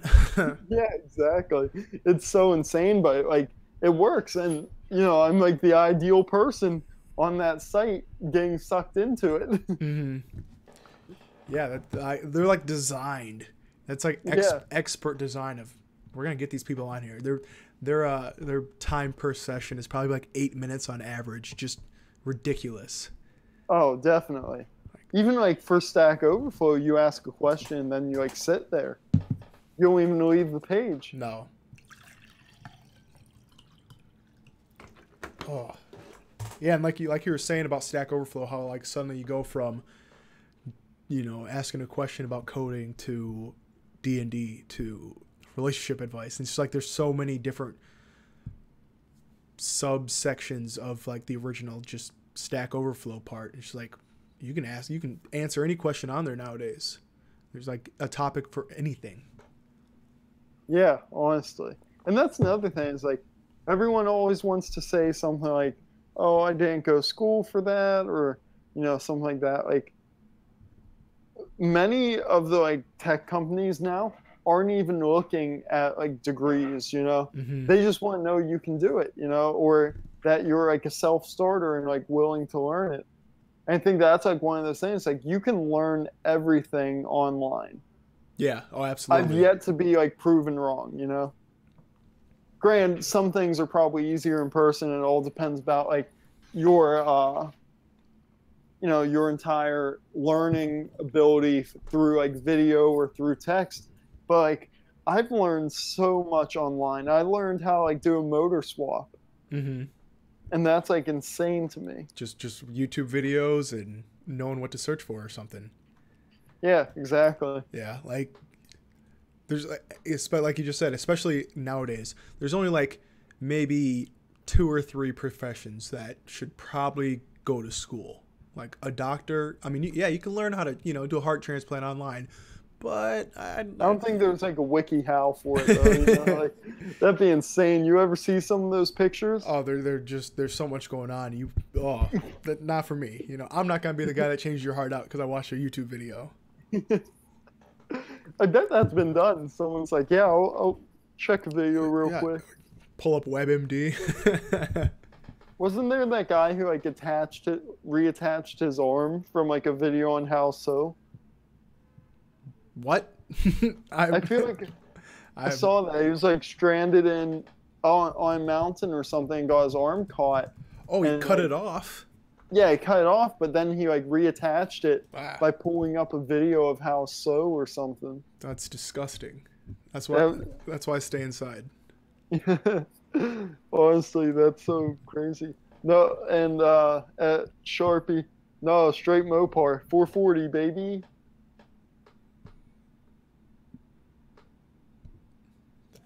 Sure. Yeah. That's what I talk. I don't know. I don't know. Yeah, it's all LS swap, which is just like Chevy's V8. There you go. But fun fact: when I lived in Pittsburgh, I had a '74 Duster, and that was like a car. It came out on the line as like, the family coupe. You get a 2-door for the family kind of thing. I was in high school at the time. I bought it off an auction for $300. What color was it? It was rusted red, like a burgundy, but it was so rusted it didn't matter. So I had that, and when I bought it, that was a great car for a kid in high school. You know, it's like beat up. It doesn't matter. But after like I owned it for a year, that was a car that like I should not have owned at like 17, 18. Because, you know, Mopars, they generally swap out with a lot of other Mopar stuff. Oh yeah, but it was a real piece of shit, Sharpie. Like it hadn't been started since 91, give or take. That was like 25 years. And the first day I got it, the tires blew out while towing it. And then I got it to my place. My mom was so thrilled about it, let me tell you. I was like, oh, it's fine. We'll just put a tarp over it so neighbors don't like worry about it. And that didn't work. But the first day I got it, I ran down to AutoZone, got all the stuff I needed, got the engine to turn over after it'd been like rusted out. It was like a stupid Slant 6, just like 6-cylinder engine, the smallest one that came with that year car. I was just like, this is fucking stupid. So I call up my buddy who's also like really into cars, and we hit up Craigslist, you know, and we see this guy who's selling his like pontoon boat. I guess it like burned down or something. Also really cheap, like $400. And I call him. I was like, hey, I'll let you like earn money. Sell me the engine for this, and you know, I'll scrap this for you and give you what they give me in scrap. And he's like, yeah, let's do it. So we ran down there, did that, and that pontoon boat that year came with like a 440 from Dodge. But with like boat motors, there was something about the harmonic balancer in it spun the wrong way. So you had to get a conversion kit. Either way, I was in this car like $700, and I had a fully running huge V8. Like the 440 is what came in like a Challenger, minus like, you know, the 6-pack and stuff like that, the twin barrel carb, things like that nature. Had $600 or $700 into it. Went out back, pulled up, you know, YouTube, how drop an engine out of the car, you know, something like that. We followed the guide, fucking jacked the car up, and pulled the engine out with this like cherry tree in my mom's backyard. Real thrilled. She loved this car, let me tell you. Snapped the tree, you know, didn't last. But we got the engine in. Engine was in, you know, linked it up with the new trans and everything. And, you know, it was like a week job, or it took about a week. But the like 0-60 of that was insane, because if you've never driven like an older car, they don't have like many electronics like a car now would. So it, you know, it just feels faster. The cars, they're heavier, but if you're like me, you strip it all out. And it just feels faster because there's nothing sapping the battery or the power or anything like that. So after having that for like 2 weeks, I was like, I want to do more, because I caught that bug. That's like that crossroad of owning a car and you start modifying it. You're just like, I just want to keep adding to it. So I hit up one of those like owners forums for A-body Mopars. I think it's called 4A body owners, something like that. Only maybe. But I hit them up. Some guy selling his like drag set of wheels, and this is like some, I want to say it's like 365 tires, something huge that you shouldn't be running on the street anyways. I feel like I needed a fucking was it like 15-inch wide rim in the back or something like that. It was like super big. It was a straight drag setup. But I didn't run the skinnies, which were like 7-inch wide tires up front. I just kept the stock ones. And after I had that, I started like rubbing, and, you know, I had like tubbed the rear end. I did that like super ghetto-y with cut oil drum and just welded that over. I had this like what's legitimately a drag car at that point. I was driving to school in it. Sorry, I told you I was gonna ramble about random shit. Dude, how come your brand wasn't called Bad Mechanics? Because that was a good mechanic job. Oh, I know, no, I'm saying like that. Like you know all this shit about cars, like. I actually did a design with an old Coronet and a Duster, I believe, that had like these big, huge engines. It was on my Instagram for a while, but I ended up removing it. I don't know shit about cars. I don't know. It's one of those things you can learn online. Yeah. I had a M29 BMW, which was like the 83 E28. So not the E30, it was the 4-door, so it wasn't as cool. But that was another one. I've only owned one car that I didn't like fucking chop to shit. Yeah. And that's what I enjoy, you know. And I think like I kind of want to get a motorcycle up here, so I want to get like a Sportster, but I want it to be like bobbed out or like a hardtail chopper. So, yeah, that's all of that money.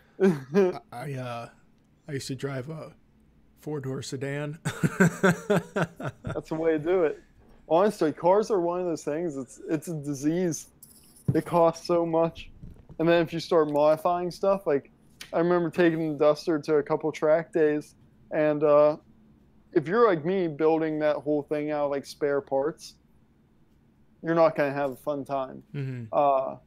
So that same buddy who helped me with the motor swap, his dad was kind of like a local legend, like drag racer.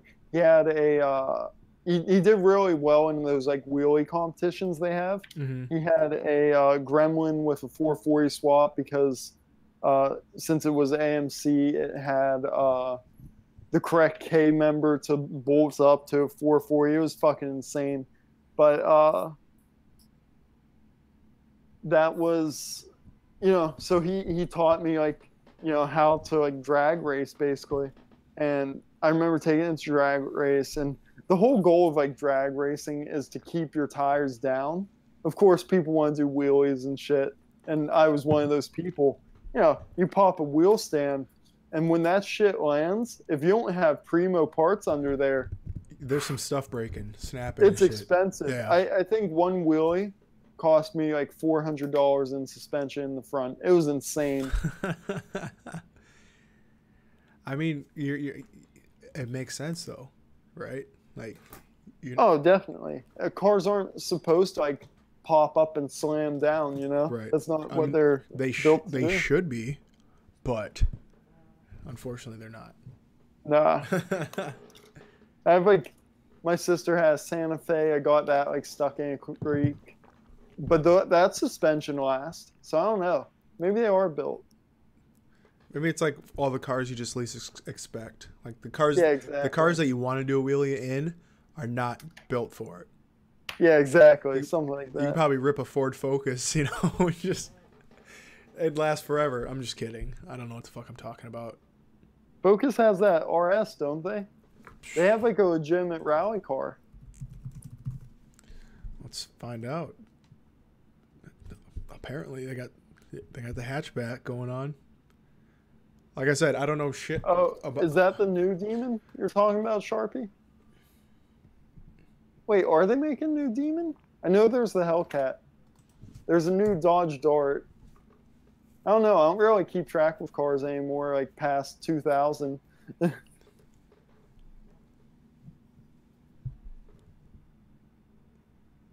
Sharpie, please respond.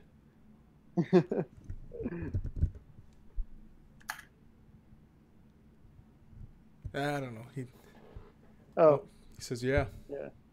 Oh, okay. Yeah, I did see that. It comes with like, for $1 extra, you get that box of all the shit, like the skinnies and stuff like that, because they can't sell you like a full drag car from stock. But I remember seeing that on like Hooligans or something. It's like they sell you this car at like $85,000, $90,000, and then for like $1 extra, you get this box that comes with like the bigger wheels, the double I want to say it's like the key to turn on more horsepower, something like that. That's the old Jamaica trip, because weed is decriminalized. They sell you a ring for $1, and they give you a big ass bag of weed. Oh shit! Yeah, exactly. Just like that, because they can't legally. Oh, there's wheelie bars in it. That's what it is. They can't legally sell you like a drag car from factory. Mm-hmm. There was a big issue about that back in the 70s when I'll probably paraphrase this wrong, but basically, if a company was going to sell a car that was supposed to be used in like NASCAR, they had to build so many versions of it for the street or something like that, of that nature. And that's why like the Superbird 446 pack existed. It was like marketed as like a family car, but it's just this fucking like ripped out drag car. If you've ever like seen one, they have that like whole slant nose to them. They have the giant like 10-foot wing on the back. Yeah. It was like, because the Superbird's a version of like the Roadrunner, just like, you know, and same with like Super B. But yeah, the 70s were the real wild, wild west with cars.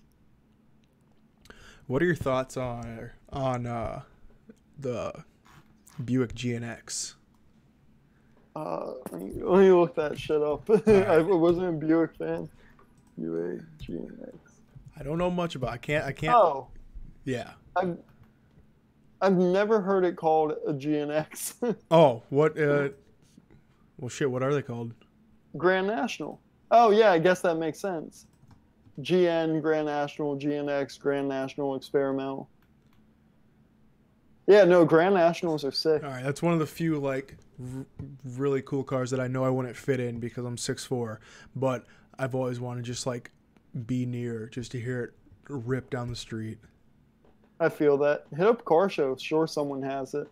I remember I used to see so many of the. Oh, I forget what car it is, but it's like the Judge GTO. Mm-hmm. Like so many people had clone cars of that because it was such a sick car. But I don't know. Cars are sick.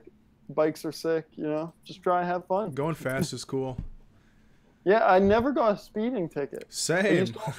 I always got, you know, just shit like cops wanting to look at it because they're into old muscle cars. At this time, too, I had the Duster. It was like matte black. And I had, there was this old, it was basically a ducktail spoiler from Cuda's. It was called the AAR Cuda spoiler. And I had like a replica of it. So I had this like cool ducktail coming off the Duster, modified to fit. You know, like, a cop sees that and they expect, you know, some old sweaty guy be in it. Then they see a kid and they just want to like see what it's about. I've had cops ask me like do burnouts. I'm just like, I don't know about all that. You know, take that badge off for me first.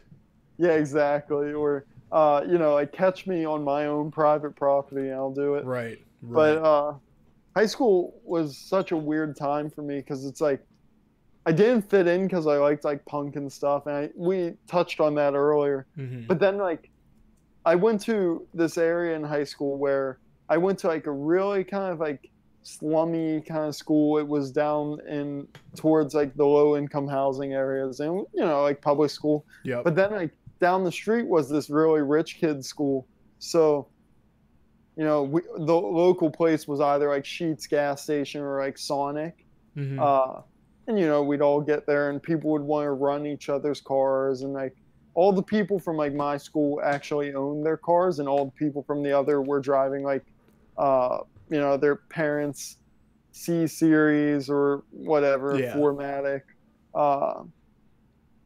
And that was one of those things. I feel like I made more money just fucking around at those kind of things, racing people, than I did at, like, my job pushing carts at a grocery store. Yeah. Yeah. Yeah, that was like, because, you know, I knew I had a big V8. And I knew, you know, it wasn't hard to look up what their car had. So you say, yeah, I can make some money off this clown. Yeah, exactly. And by the time I started doing it, like legitly, I had like the 440 build up. It was like cammed. It had the double barrel carb. I had big. It's called the Hemi hood scoop. It's like a 6-inch hood scoop on the front. Mm-hmm. It's like if an STI was a muscle car, you know, like that big hood scoop they have. Yeah. So I was out there. I was ready, and then my buddy had a Valiant, I think it was. He also had like some souped up car. We both just like we ended up living together too, and our neighbors loved us, you know, like.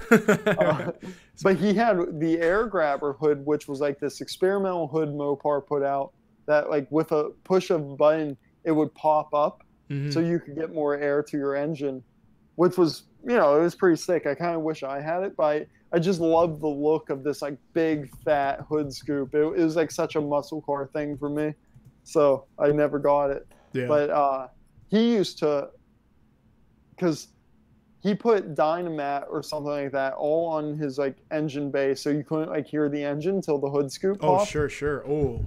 I remember he'd like pull up next to people, and you know, like the 2008 Mustang, whatever it is that people liked, and you know, he'd be like, "Want to race? Yeah." You know, you don't hear him. He looks like he's in some grandpa's car, and then like he'd pop the hood scoop, and you know, it'd pop up, roaring, and then you'd hear that thing just ripping underneath. That's awesome. That's clever and that's funny. Yeah, he was always really into those like sleepers. Mm-hmm. I just didn't care because I was one of those people who just like liked the or not even recognition, but the attention. Yeah, I definitely did it for a lot of attention. Hey, I had a straight pipe Tarley for the same reason. Maybe not attention, but because, you know, I like the sound. yeah. No, and there's absolutely nothing wrong with that. But yeah, by the time I moved to Boston, I had to sell that Duster, and that was like my biggest like upset of my lifetime, honestly, because I've had that car since high school. And I worked at a job for 3 years before moving to Boston, or 2 years before moving to Boston. I went to college for 2 years, so like I had that car for 7 years at that point. Yeah. And I saw it at its like worst when it came off that auction house. I saw it at its best when it was like matte black. I had the license plate in PA, the vanity plate that said Expire, EXPIRE. Mm-hmm. That was kind of sick because, like I said, it's my favorite band, and you know, just like that edgy meme. I had it on a Dare plate. That was sick because that's like the only black license plate you can get in PA. Okay. So, you know, it was like fully blacked out. I had the cage in it. It was fully tubbed, badly, of course, but it was tubbed. Had the racing seats, you know, it had everything. It was like stripped out, weighed next to nothing, and was like fast as shit. And then, you know, come time to move to Boston, my mom's like, I'm not storing this. So. What a pain in the ass. But it's like, sentimental value doesn't add any value, you know, like I was only going to sell that for what the parts were worth. Mm-hmm. And even then it wasn't even like a good drag car for someone who wanted to do it like legitimately because the whole back end was cut up. Mm-hmm. So I had to sell it for practically scrap metal, which sucked. I think I got $800 from it. Oof. Yeah, big oof. That's like a, I don't even, like, not like a jab to an ego, but that's like heart-wrenching. Like that's it. Like all this work and time and effort put into this, and like the story went, I applied. So the place that I was working was getting bought out. I kind of met the new owners, and I didn't really like them. Mm-hmm. So I started looking for a new job, and that's when I applied to this place outside of Boston. Oh, Sharpie just heard how much I made profit. But yeah, so I applied this place out in Boston. You know, the interview process took like 6 months because it was like sight unseen. Mm-hmm. And then they told me, they're like, hey, can you get up here in 2 weeks? And it's like, I'm not going to tell them no, you know? Right. So I had 2 weeks to sell it. At the second week, I just put it up on Craigslist. It's like 800 right now, come get it. you know, title in hand, ready to go, Yeah. you know, like drive it home. Yeah. And luckily, a guy who like was in the Mopars bought it. He came from the forum. He called me up. And he's like, "Hey, I'm driving from I want to say Kentucky." He's like, "Can you hold it?" I was like, "I'm not gonna hold it unless I have cash in hand." And then he just like was like, what's your Venmo or PayPal?"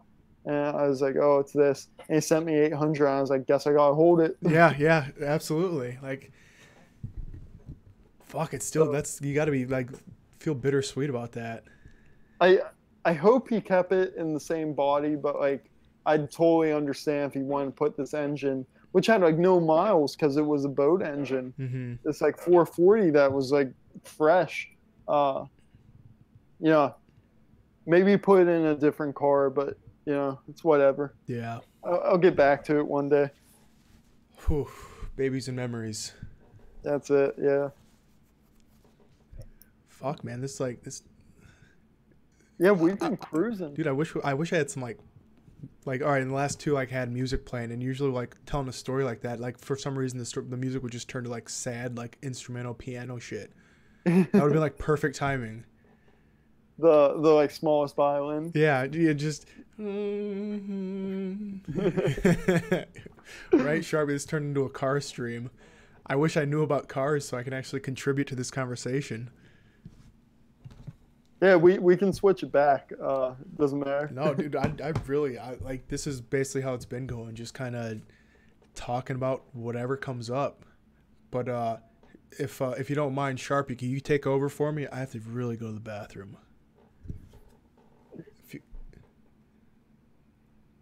Always some stuff. Hey, I don't know. I'll be right back in 35 seconds. Yeah, it's that like 20-second delay. So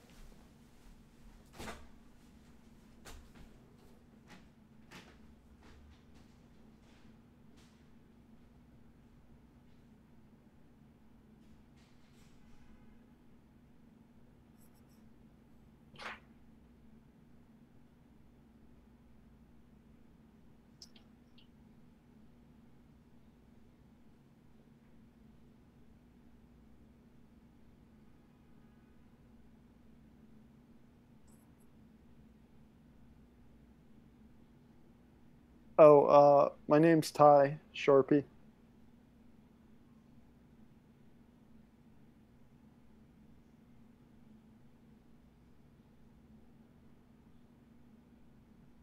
Do, do, do.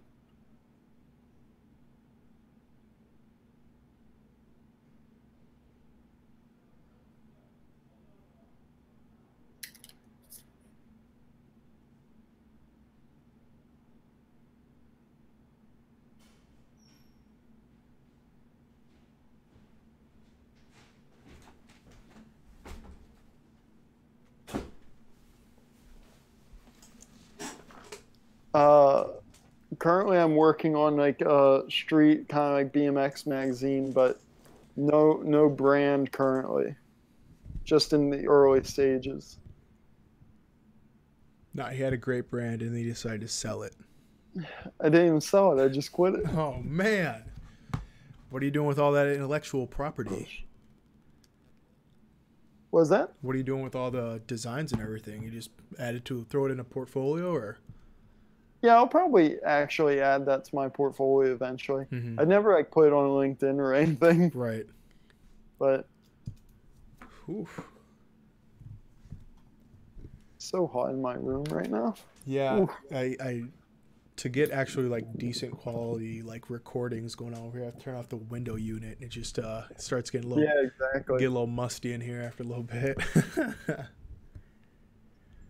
So, you know, okay, with I guess with the zine, you said you're going to start doing merch. Is it like do you ever plan on? And I might have already asked that, and I apologize. Do you ever plan on actually like starting another strictly clothing brand? Probably not. No. No, just not about it. Nah, it's just like I said, it wasn't about clothing for me. This at least like it's a hobby that I like. So I'll stay interested in it. Mm-hmm. That's my thought, at least. Yeah. And it's like, if I ever feel like that's too much work, I'm just going to go ride my bike, you know? It's like, that's it. It's a perfect escape. Yeah, exactly. And it's like, the stuff that I'm doing for that magazine is just like looking through photos, you know? It's like super memorial. Is that a word? Like, how I want to say that? Like, not memorial because it's not in memory of, right. But it's like just going down memory lane. Like, I was looking through some last night, and it's just like some of the shit my friends like took pictures of, or like I took pictures of, is insane. Mm-hmm. Like, I have this one picture of a bike. There's like a loading dock out in the back of this factory. It's probably like 10 feet high, and he straight is over icing it. And it's just like, damn, I don't even remember that night, but we have a pic of it. Right, so it happened, and it's cool as hell. Yeah, exactly. And it's like, there's a brand in Boston that kind of like started low-key hooking me and a couple friends up, and you know, they're just like, yeah, just go film stuff and wear these shirts. And I'm just like, sure. Mm-hmm. Yeah, that shit's fun. Like, one of my buddies, you know those like moving trucks, if you're not from a city, you won't like know what I'm talking about, but just like those big white moving trucks, they have the rails on the bottom to like step up into it. Yep. And they have the like door that like opens, like garage door. Mm-hmm. He grinded like the back of one. We have a picture and video of it. It's sick, you know. That's just cool. It's really like urban, I guess. You know, it's funny to bring up, like, hey, take these clothes and just wear them in your videos. It seems like, I don't know, like, as far as like, yeah, I understand, like, if you're starting a brand, you don't really have the money to just be giving away stuff like that, but that's such a great marketing tool. Yeah, and it's like, if you actually like do it for people who like get seen and stuff like that. If you think, like, I ride my bike usually about like 3 or 4 hours a day mm-hmm. after work, so it's like, that's 3 or 4 hours that your shirt is like being transported around Boston, you know. It's like, that's pretty sick. Yeah. But also, that's the other thing, is like, if you're going to do it for people who are like generally like trespassing and like what would be like defacing property because, you know, it damages it, is that the clientele you want to pick up, you know? It's like, and that was like one of the things with Bad Neighbors, was I tried to getting it into it to like actually, you know, get my friends to wear it and like ride around and get clips of people in it and stuff like that. Mm-hmm. But it felt so ingenuous just because it didn't start for BMX. So I felt like I wasn't like staying true to it, you know. I felt like I was shilling for BMX. Right. It was, yeah. Or shilling for like the following from BMX because that's like an untapped market. Because if you think about how like you would split that market up, you know, it's like Streetwear Startup is the majority of the people you'll get. I think we being like me, Wes, Yams, Dylan, Zach, all of them, Paulie, Tyson, kind of determined that the max amount of followers you can like pick up from Streetwear Startup, and this is like going off numbers from like, you know, 3-4 months ago, was about 650. Mm-hmm. After that, that's when you start hitting like organic followers. Yeah. So, you know, it's like, if that's your base clientele, how can you expand into others? But then there's other ones like skateboarding and BMX where it's like, if you don't even do the sport, or if you're not like helping the sport advance or the hobby, whatever you want to call it, you're just going to appear like a poser and disingenuous. Yeah. There's it's a weird climate, I guess, as far as you can try to do all these different things and they might work, but if you get called out, like, well, what are you going to do then? Yeah. I mean, it's like the call out could be like what keeps you or what ends you, you know? I've seen brands get called out, but since they get called out on a big page, they get more followers. Yeah. there's just so many external variables. You can't even like account for everything that could possibly go wrong. Yeah, and like just to go back to like what Sharpie's saying with 650, it's like, yeah, like 650 is good, but you don't want to base your success on your Instagram followers. You want to base it on sales. You know, it's like if you're running a business, you're more worried about sales. Instagram followers help you get found, but if you have low followers, but they're all like religiously buying your stuff, it's much better than having more followers and, you know, not getting sales. Because I've seen brands, you know, 3K followers, 4K followers struggling to sell out of low quantities. You know, it's like there were a couple from the sub. I'm not going to name them because I don't want to be like a dick. But, you know, they definitely, it's like they have all of those followers and they get, you know, likes and whatever, but likes aren't money. Right. And that's not, it's a vanity metric. Yeah, likes don't keep your lights on. Right. It's like they're better at running social media than selling clothes. Yeah, exactly. And I think that like goes into like I always told people who like asked me for advice, like you can either do 3 things with a brand, right? And when you start out, you have to like pick one. You know, you can have good customer service, you can have good designs, or pick 2. We'll say pick 2. Mm-hmm. Good designs, or you can have good, unique like cuts. You know, that's like your 3 selling points. If you, you know, you can have like, let's use Ass Club for an example, because everyone knows their customer service was shit for a while. Yeah. You know, they had okay design, but it had the celebrity backing of it, and they had good cuts. Like they used Independent Trading Co. for non-Gildan stuff, obviously. Mm-hmm. But like Independent Trading Co., I used those for the fucking electrotherapy hoodies, and they're expensive blanks. They're like $26 blanks. Mm-hmm. So it's like, and they fit great. Like anyone who bought one of those was like, oh, this is sick, you know, like I've never had a hoodie fit this well.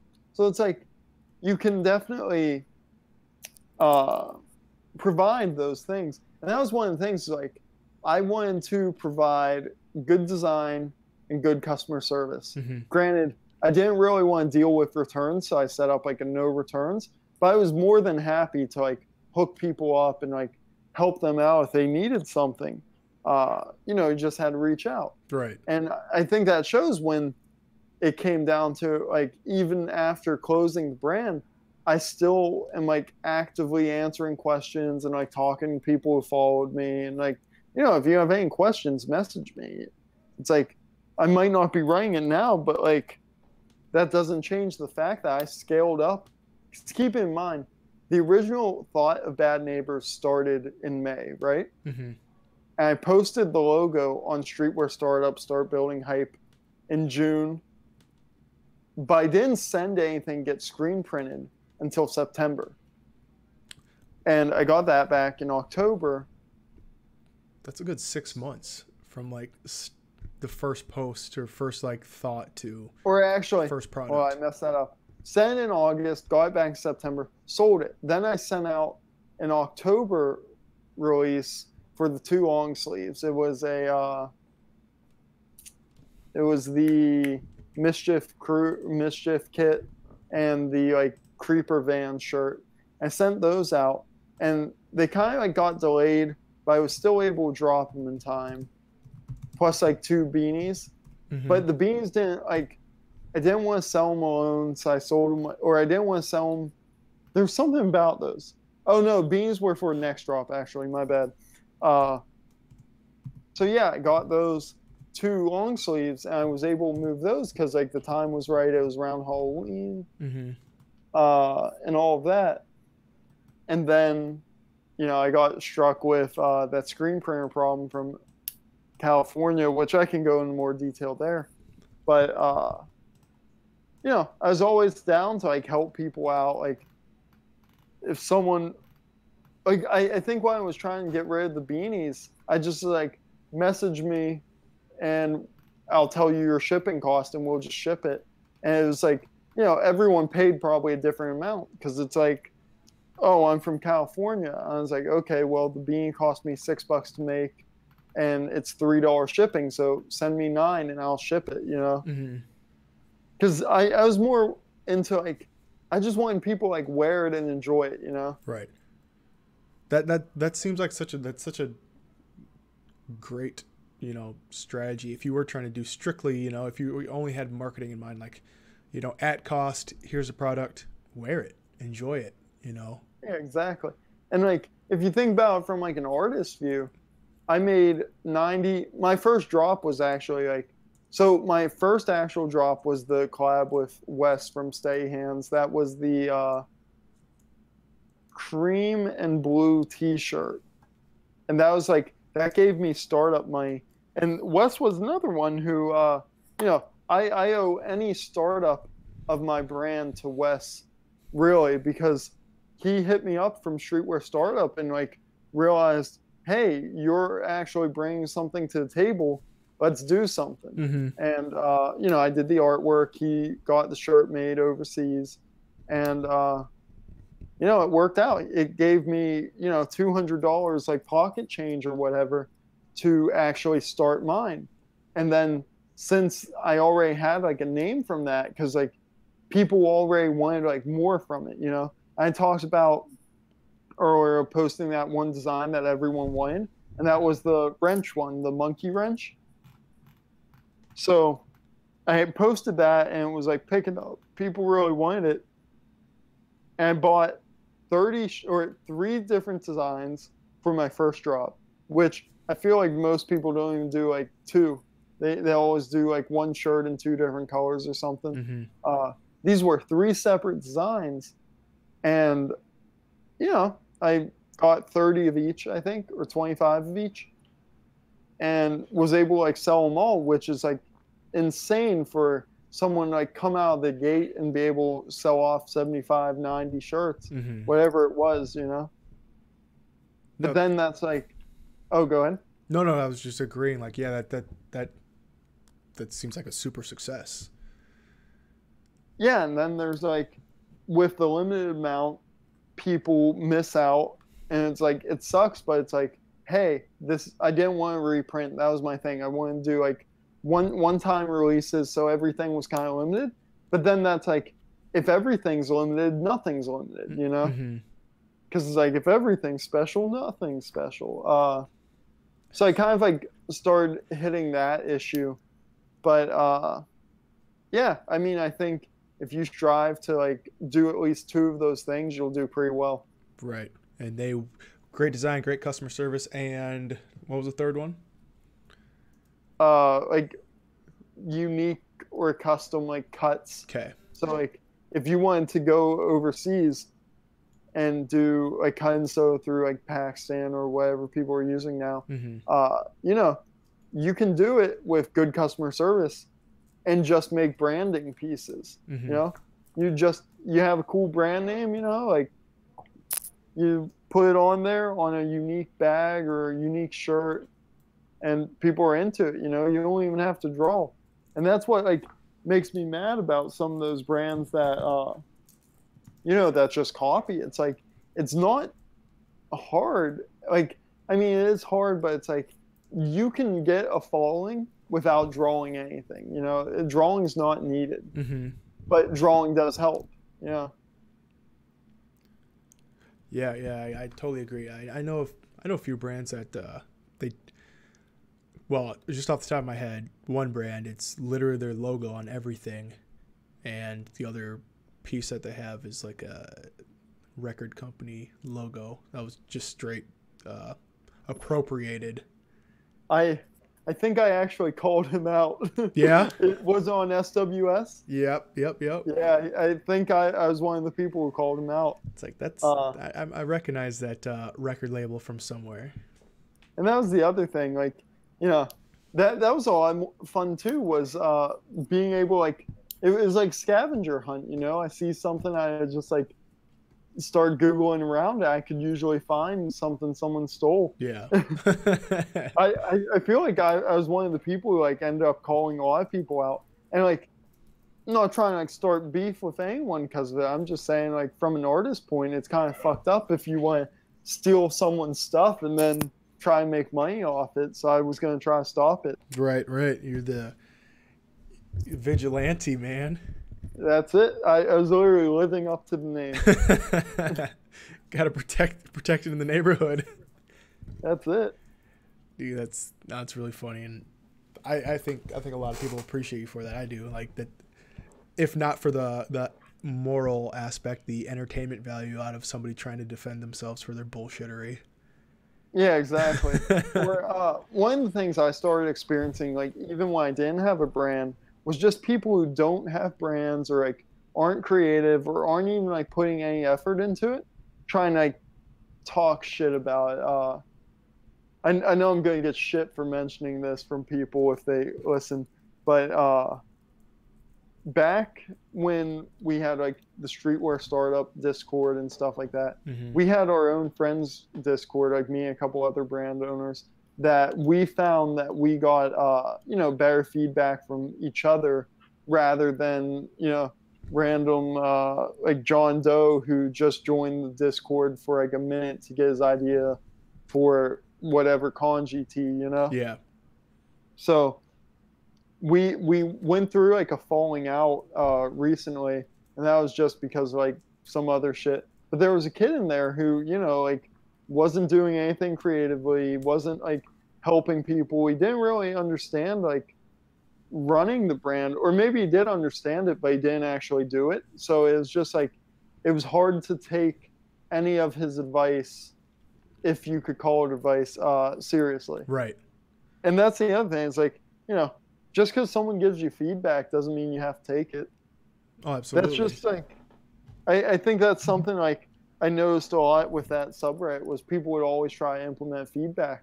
Like the whole point of critiquing versus criticism is, critique is like me telling you, I might not buy this, but what would make this more appealing is if you use like different colors, because like this red you used is extremely polarizing.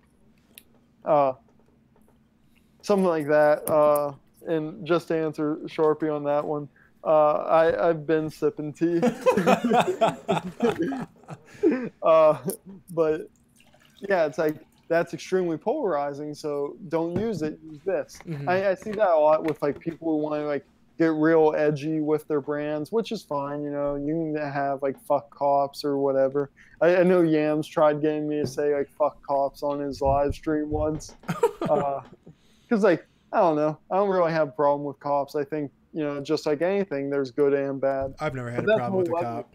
Tangent, like I've dealt with plenty of bad ones, but I know exactly where you're coming from when you're saying like taking advice or critiques or criticisms from somebody that really doesn't have the credentials to give them. And that's like a learned skill too, is like being able to take criticism well or critique well. I remember being in college, like you think like I said, the demographic of Streetwear startup is probably somewhere in between like 14 to 18 with a couple people overlying in the 20s. I've seen like full blown like 25-year-olds and stuff tearing up from getting like actionable critique. Like even at work, like the goal of critique is to like help someone get better. Yeah. It's not to like trash them. But like some people, it's understandable. You put a lot of time in this, so it becomes like an extension of you almost. And anything they say becomes like a personal insult. It could be like, hey, I don't think this blue works well on this. Could you try this?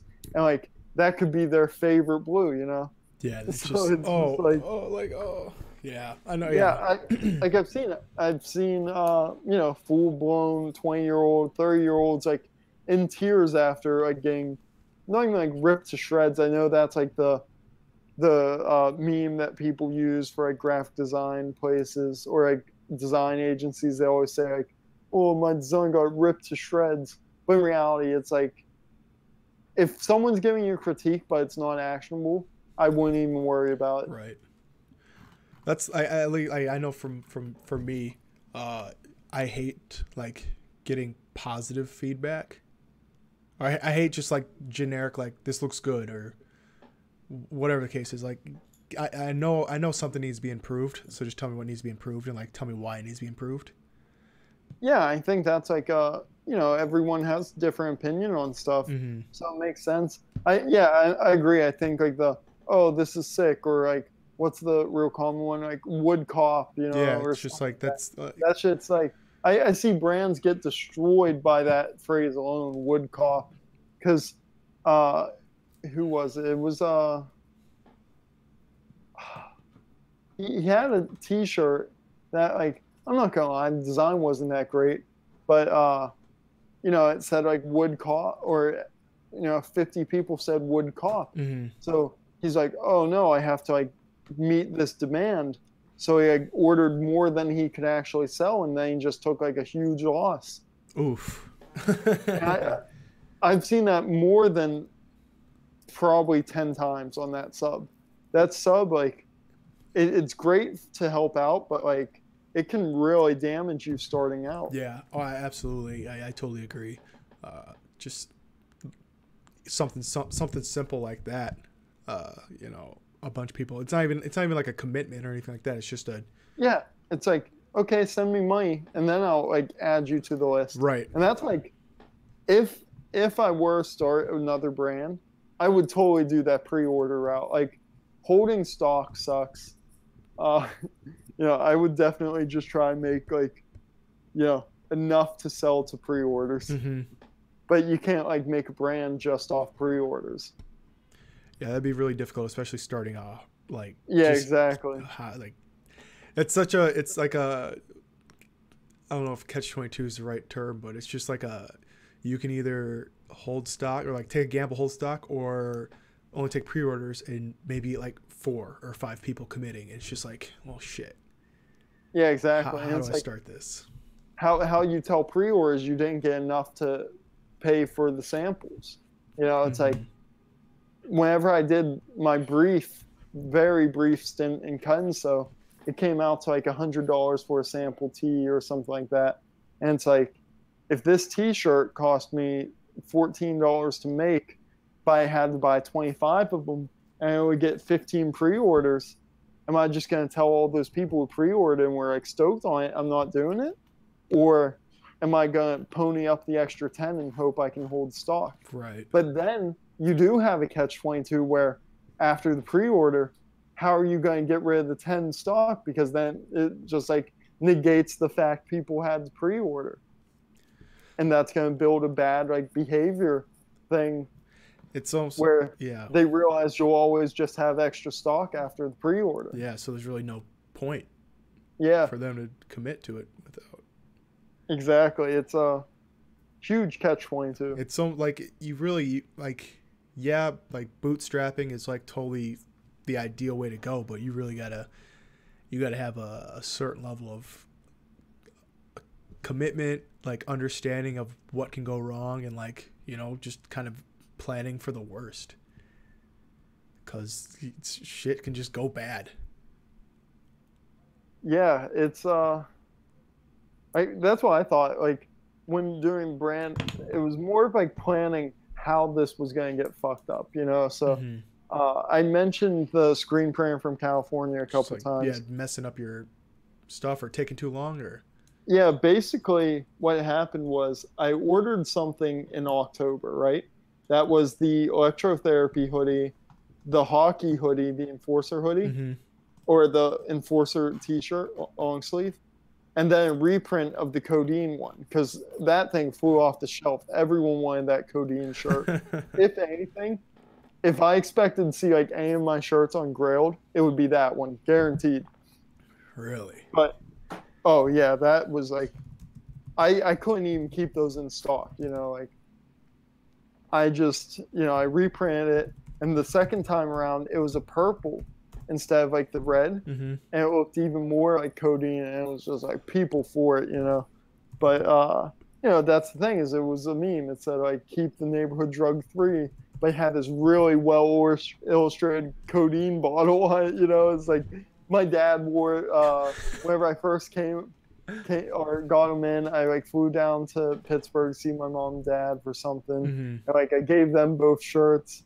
And like my mom and dad work in like public housing, so it's like not something they should be seen wearing.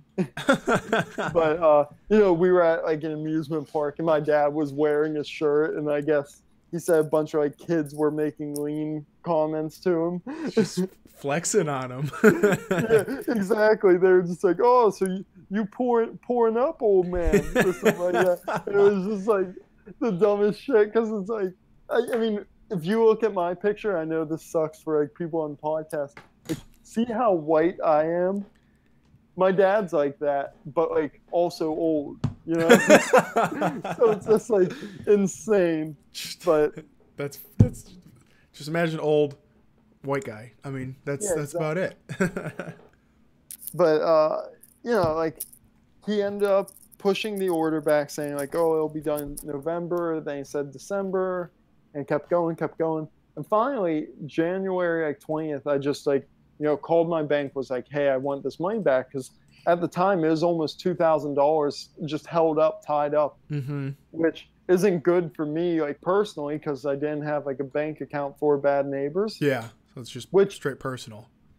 If there's anything, separate your money early, you know. That way you won't overspend. Yeah. But yeah, so I had that all tied up. So I called my bank and was like, "Hey, you know, let's get this money back." And he like closed his store to try like hide it, and like we had to go after Square, and he finally like he's like, "Oh, I shipped it," you know, or some shit like that. But it didn't show up until he said he shipped it in like January, but it didn't show up till like February, and like the ship date clearly was like very recent. So I didn't have them. I planned for that drop. Luckily, I didn't do a Christmas one. I wanted to do like something about like decking the halls, or like the only thing, or the halls aren't the only thing getting decked, or something like that. It was going to be like a boxing gym, but I'm glad I didn't, because that, like, you know, worst case scenario happened. Right. You would have, that you wouldn't have got it until damn May. Yeah, exactly. And it was just like, that was really annoying. And by that time, I've already like redesigned the brand. I was selling Cuttin stuff. So it was hard to be like, "Hey, here's some blank stuff of the old logo," which people actually like more. I probably shouldn't have redesigned the brand. But that's what I'm saying, is like, it all depends on your mood at the time. You can like make some pretty drastic decisions without thinking. But yeah, I was trying to like sell blanks, but also try and sell Cuttin, and it was tough. And I still didn't even sell them all. I have like a handful of tees left. Luckily, I sold most of those jackets, though. That was like my favorite piece I ever made, too. These ones I got pulled up, the field jackets. I can't see because I have it paused, but probably. The BDU coats. Yeah. Because like I said, I wear a lot of just like BDUs and shit like that. So, yeah, that shit's sick. I still wear mine. My buddies wear theirs, you know? Oh, yeah. Was it like a M65 jacket? Yeah, I want to say, or no, not M65. Because M65 is in US. That's like Australia, right? Or Austria. Honestly, I couldn't tell you. I think it might. I mean, it was like full Cuttin though. Oh, okay. But I just took one of my BDUs and kind of like measured it out, made it a little wider, and just stuff like that. Oh yeah, it's definitely not. There's a lot more pocket going on here. Yeah. Trouble ahead, trouble behind. That's it. And it stayed true. Who would have thought the trouble behind would have been not getting my stuff shipped, and then the trouble ahead would be closing the brand. Jeez. Just rest in peace. You never, I mean, I guess obviously not. You never got to the point where you could like have somebody do all the fulfillment for you, just all the shipping and everything, so you could just focus on design and. I never even looked into it. No. You know, like I wasn't making like bank here either. Like I had shit margins because I sold T-shirts for less than 25, which I wouldn't be, like I said, I'd rather sell out than hold stock. Right, right. And then like in the beginning, I had the fucking spelling error ones. I do remember that. That was rough. That's like, you know, you can start with 3 designs, but hopefully you spell them right. I mean, but those still sold. I mean, it was almost like a collector's piece, you know? Yeah. So, yeah, it's like, that sucks. Like, oh. Well, that thing is like, if I see anything on Grailed, it's going to be one of those misspelled ones. Mm-hmm. But, yeah, whatever works. I'm just glad people, you know, enjoyed the brand and people were sad to see it go, you know? That's... I mean, you left a positive impact on everybody, so. Yeah, and I wasn't even like trying to do that, you know? Mm-hmm. I just wasn't, you know, just try and enjoy it, you know? Yeah, yeah. Oh, absolutely. But, yeah, I mean, like I said, if I had to like do it again, I'd probably stick with blanks. Penso is just like, if you're not making like original items, mm-hmm. Kenso's not worth it. Just because too much hassle and all that. Yeah, it's like if you want like a cotton fiber T-shirt, All Style makes one. You know, like use an All Style mm-hmm. or something like that. The only like difference is if you wanted like the hand shirts I made, those were cut really like differently. You know, mm-hmm. But yeah, I don't know. I probably wouldn't do it though. It's probably just one of those things where it's like, I guess like, you know, Wesley, he's like aren't every single one of his pieces cut and sew. Yeah. So that's his thing. You know, that's his like shtick. Yeah, you know? it's pastels, gradients, and cut and sew. So, I guess I guess I can see how it'd be hard to like totally delve into something unfamiliar. And if shit goes wrong, like, well, I couldn't even, you know, combat that because I'd never done it before. So. But that's the thing too, is like dealing with people in the U.S. Like, what could go wrong? You know, just timing, really. Maybe they fuck up your design. Mm-hmm. But like dealing with people overseas, it's a whole like language barrier. Yeah. You know? Oh, absolutely. Like people going over or trying to get people from like Pakistan's the new spot, and yeah, that's where mine was. Yeah. And I don't know. Everyone seems to have the same experience. You know, they all play the I need this money and stuff like that. But it's like if you look up all of that stuff, you can see like some of them are running like full blown factories, trying to tell you they're like running it out of their house and. You know, I don't know. I'm glad I didn't stick with it because I started hearing about like people like, you know, talking about, oh yeah, they sent me a picture of this piece, but there was like, you know, a child worker in the background or something like that. And I was just like, yeah, I'll cut it off. Oof. Yeah, big oof. I don't want to be related to that. That's man, because especially like you have no idea what's going on. Like unless you can physically fly over there and see the facilities, like. And it's like even like. Ones from Alibaba, like all of those pictures of factories they use usually are stolen, you know. Oh yeah, just, like, something online. They're always just like the exact same picture for 10 different stores. And you're like, like I've seen this before. Yeah, exactly, and that's like one of those things you have to watch out for because like usually if that were to like come back at you, I didn't know isn't going to be like the best defense because then you're going to have to explain how you thought it was okay to send this random guy you know $2,000 without even knowing about his factory, you know. Yeah. What did you just break and what just flew across the floor? I can't believe you heard that. I'm messing around with a mechanical pencil and just like pulled the piece off that you would like attach to your pocket, Yeah. and it just shot this spring. Hey, all right, fair enough, fair enough. But yeah, I mean, I feel like I've rambled enough.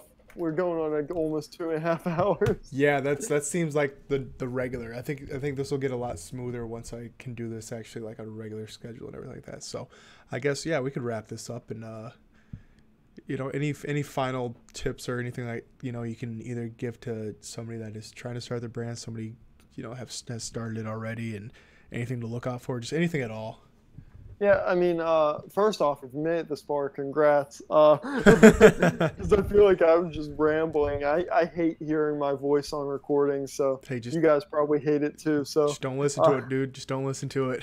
I know. I don't know. Starting out, we talked about. Let's recap the video. You can put like scroll here for a recap. Mm-hmm.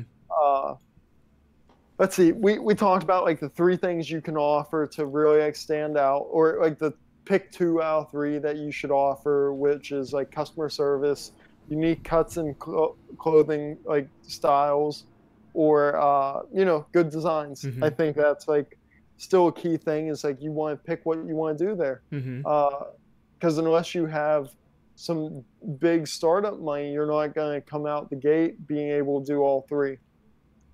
I think that's okay too, is like understanding that it's a learning process. You're not going to come out the gate and be like the next FTP. You're not going to come out the gate be the next Supreme, Off-White, whatever. It's all learning. You just have to realize that the brands that you'll be comparing yourself to have so much more funding. They have so much more resources. Just like being able to like create stuff in the US if you're doing Cuttin is insane. I follow a brand for like BMX that does all of their like manufacturing in LA, and like they're doing the same thing I was doing in Pakistan, but they can actually like go down and see those pieces they're making. I think that's like that's just stuff you need to like figure out exactly what you want to do. Mm-hmm. Post on Reddit, get your feedback, like don't be afraid to ask for help. Like I said, I answer a ton of questions all the time about like, these same exact questions, like handling taxes and stuff like that. Reach out to brands, if you're doing something cool, they might want to collab. That's not saying like don't hit up every single person and their mother being like, hey, let's hit that collab, because I had that happening and that's annoying. And like, I know some brands who are really trying to like focus not on collabing this year. They want to do it all organic, and that's fine. I think it's just like it's the golden rule, do unto others as you want to be treated. If you're okay with getting hit up to collab by a bunch of people who are, like if you have 10 followers, all these people have 1 follower, like 10 times less. If you're okay with getting hit up by 40 people like that, I guess do you, but I feel like most people aren't. But yeah, I mean, go out and have fun. Like, people worry way too much about margins, and it's like the first year of most companies aren't even like profitable. The first like 3 aren't. That's why like investment firms and venture capitalists exist. But for this, there's nothing saying like clothing is one of those industries. If you can pick your items well and sell them all, you'll profit. It's real easy. The markup's insane too. Like once you start looking in screen printing, like screen printing a shirt, like 3 location, 1 color, or whatever, is going to be less than $15, and then you're going to sell it for $25 plus shipping. It's insane, the markup, but like you gotta keep track of every expense or else you're gonna be losing money. I don't know, I just went on a ramble again. So no, I think that was like a good a summary of like the last 2.5 hours. Yeah, there was something there about owning like a sick drag car in high school. Like if you're like just scrubbing through, go back. That's one of my favorite things. Get a nice car, something that's loud. No, not a nice car. Get a car that you build nicely. Yes. Start off with a not so nice car. Make it nice in your own style. Yeah, exactly. Exactly. And be on the lookout for Touchdown Boy Zine. Touchdownboy.zine, touchdownboy.com. It's not really there yet, so don't go yet. So, by the time, it's August August 2nd. Come to the end of the year, when we got 20,000 listeners coming back and listening to this, you'll know what to do. Yeah, big fact. we should hit up end of year again. I'll speak from just Touchdown Boy if I'm still running. No, absolutely. We can link up again. I'm like, at this point, what I need to do is have like a solid schedule of people coming on. Like we're doing this today.